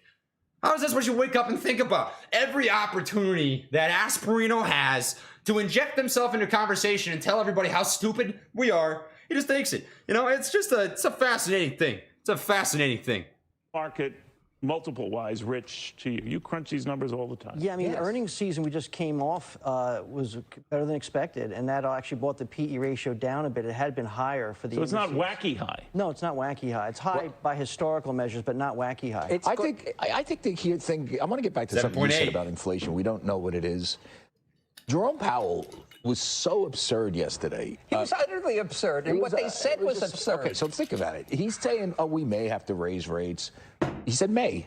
Only 3 times, and we're doing this, but May, 3 times when you have 7% inflation. Yes, so why did the markets respond? Because of that, it was weak, and he was. Look at this guy's fucking phenomenal hair. This guy is rocking that. Honestly, I can't even be mad. I can't even be mad. This guy, I kind of want him to be my dad. That is inspirational, guys. I think I might end up getting a haircut and combing it like that and purposely getting a little bald spot in the back. I mean, you can't even, you're born with what you got, right? Can't bang him for it. He was born, that was genetics you got. But wow, I mean, that's just style. I really dig that. That's some money. That is the equivalent of if you were looking at the face of a Greek god, or perhaps the slayer of Greek gods, as these guys tried to do. It was dovish. And do you think it was weak so much as getting an uncertain hurricane formation? It was so weak, it's unbelievable. What he said, if you just look at the Joe language Cocker and just focus on exactly what he said. It said we now will buy at least $60 billion worth of securities a month, as opposed to at least $95 billion. Be done with it a lot earlier. I am Zeus. Remember, the taper is not a tightening. The taper is cutting back on the purchases. He didn't even say he was doing that. This guy's out of his mind. He didn't By the say way, he was doing that. Neil, if you think inflation's bad, okay, it's going to be out of his control, and the markets will correct. Well, you know, it's interesting there. Here's what I want to raise, and Charlie Brady, maybe you can help me with this. When people are polled on the subject about inflation, are you worried? Older people tend to be much more worried about it, maybe because in our lifetimes we remember. Older people are so much smarter. But young people see it in terms of, am I going to spend, $3.50 a gallon or $4 a gallon? They don't look at it the same way we do. They don't remember a prime rate of 21%. They don't remember mortgage rates in the mid to late teens. Wait until their breakfast burrito goes from this big, which is going on right now. Trust me. But my point is, if young people... Wait until your burrito goes from this to this. Then they're gonna fucking get it. When your burrito cuts down by a third, you're gonna freaking feel what the boomers felt when inflation was bad. But curses! The burrito is gonna get small, and these guys are gonna finally get it. And I can't wait for that day when your burritos are so small, you have to eat 2 of them. Oh my God, not the burritos, guys. Fuck, God, man. People are looking, that's a big adjustment in their eyes. Yeah, but it takes a while for them to feed in. So what do they consume? I mean, when the cost of Air Jordans go up. Not Air Jordans. No, guys, when Air Jordans go up, how am I going to buy my Adidas $60 kicks? No, my Adidas kicks will cost more than $60. Even if Air Jordans get expensive, that's insane. I don't get it. What? Right? I mean, that's my point. No, So but the price it's of just food as is going serious up, to them Charlie. as you and I talking about. Yeah, but they Gas burrito. Gas burrito cannot wait for you to feel the pain of getting a small burrito. Oh my God. Don't these millennials eat anything but ramen? No, dude. Right? He's so right. He's so right. I never eat anything other than ramen. Fucking ramen is all I can afford to eat. Guys, I don't know what to tell you. We all just eat ramen. That's it. It's just ramen. Ramen in the shape of a tendy. Ramen in the shape of a Pop-Tart. Ramen in the shape of a steak. Ramen flavoring. Ramen drink. What do you think I'm drinking right now? Fucking crushed ramen. What am I going to do when ramen costs more than 50 cents? Wow. Where am I wrong on that? You are a globally respected business reporter. but I just a lot of times I ask myself, how is that? How is that? Yes. But let me ask you this, Neil. Do millennials eat steak?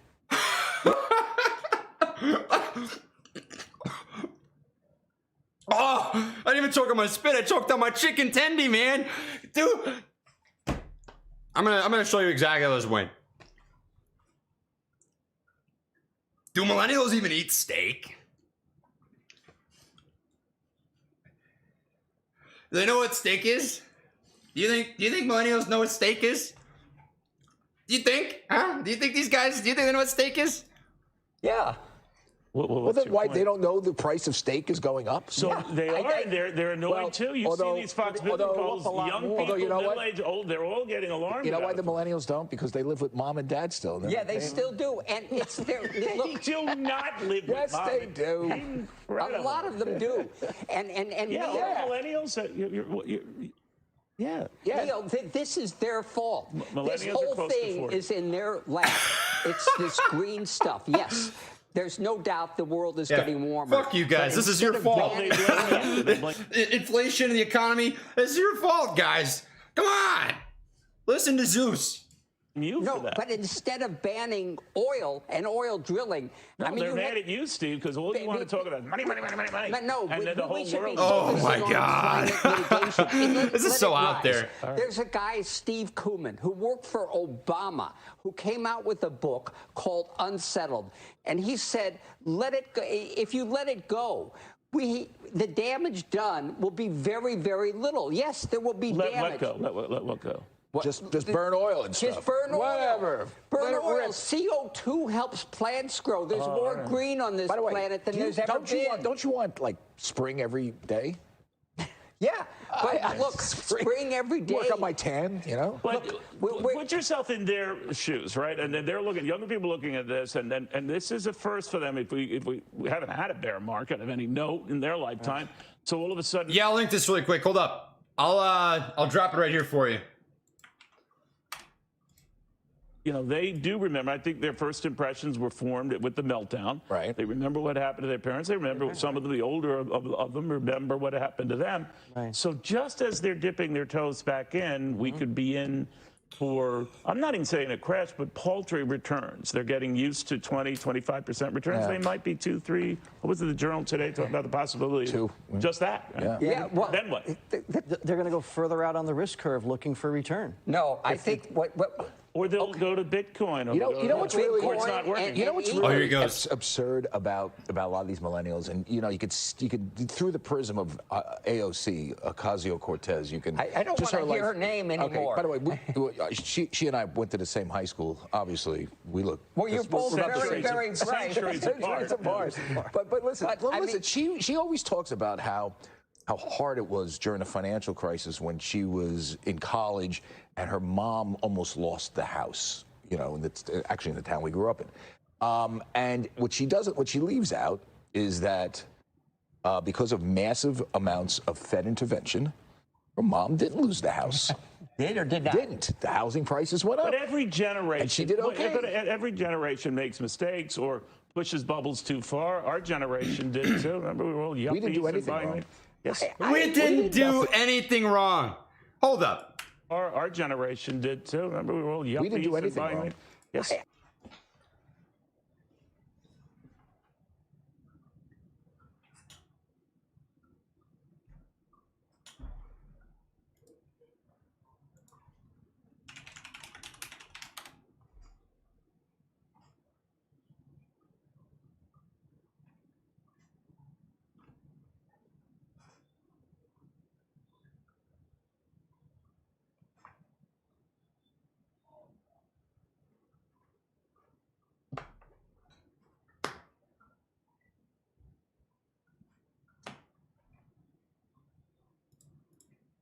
We did nothing wrong. No, I don't think it was. I think Charlie Brady, he did nothing wrong, but I think you made up for his doing nothing. By the way, I worked my way through college. How about you? Through graduate school. I've seen enough of this. The problem with this argument, right, is this. You cannot put blame on a single generation or group people into some singular group, right? It's not it's not just boomers that created problems. It's not just millennials that create problems. It's not Gen X. It's not Gen Z. There's no singular generation of people that's going to be the downfall of the economy or of humanity, right? People do good things. There are awesome boomers out there. There's awesome millennials out there. There's freaking geniuses in all sorts of age groups. There's grand chess masters that are 13 years old. And there's grand chess masters that are 60, right? It doesn't matter when you were born. It doesn't matter what generation you're part of. This is just an elitist mentality. It's a bunch of garbage. And when he goes on and on and on and on and on, as if freaking millennials or Gen Z or Gen X or this and that, they don't get it. They're not smart and they're not motivated and it's not blah, blah, blah, blah, blah, right? You're already wrong right off the bat because you're grouping a whole bunch of people into a single filing cabinet folder as if it's that easy. It's not. People are going to learn. People want a fair market. People want a fair game at freaking everything just the same as you do. You know, people want to work for what they have. They want to freaking pass on generational wealth to their kids. You just going on and on and on about and mansplaining, honestly, as if people don't get it. Is like that's a reason why I just can't respect this guy because it's obvious. Like these three gentlemen, right? They all obviously share similar sentiments, but they're not so like silly as to claim that they haven't had their own problems. You know, this is just arrogance. That's where I get frustrated. Because there's good people across the freaking mark, right? I've met some really, really awesome 70, 80-year-olds, 50, 40, 30, 20, 10. Freak, there's some kids, 5-year-olds that I learned from, you know? There's always something to learn. There's always somebody out there that knows more than you do. And to have this mentality is just goofy. It's just goofy shit, man. But he can do 10 pull-ups. That's absolutely right. Rico, you're spot on the money. That is facts. I don't know if I could do 10 pull-ups. Oh, man. I don't know. If I challenge that guy to a pull-up contest, I might have to end up buying shares of Hood. Oh, man. But that's my rant. I wanted to show you guys that because I just thought this was out there. Like, when I watched this, I couldn't help but just... Leaves a bad taste in your mouth, man. Leaves a bad taste in your mouth. It's goofy. It's goofy.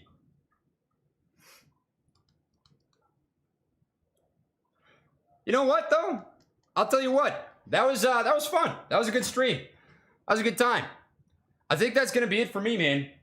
I'm going to actually go get some dinner here in a little bit. But I'm going to be streaming on Twitch later tonight. I'm going to play some video games, hang out, have some drinks, chill. So if you're interested in that, I'm going to tweet it out later tonight when I hop on. But guys, this is a lot of fun. I hope that you guys enjoyed the Trey live stream. It's been a long time since I've been able to do this with you guys. Hopefully you pulled some value. Hopefully you were entertained, infotained.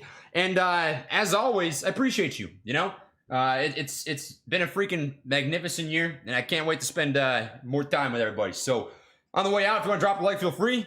I don't care if you subscribe, you go do your own thing. That's what I've got for you. So as always, much love, late taps, and peace.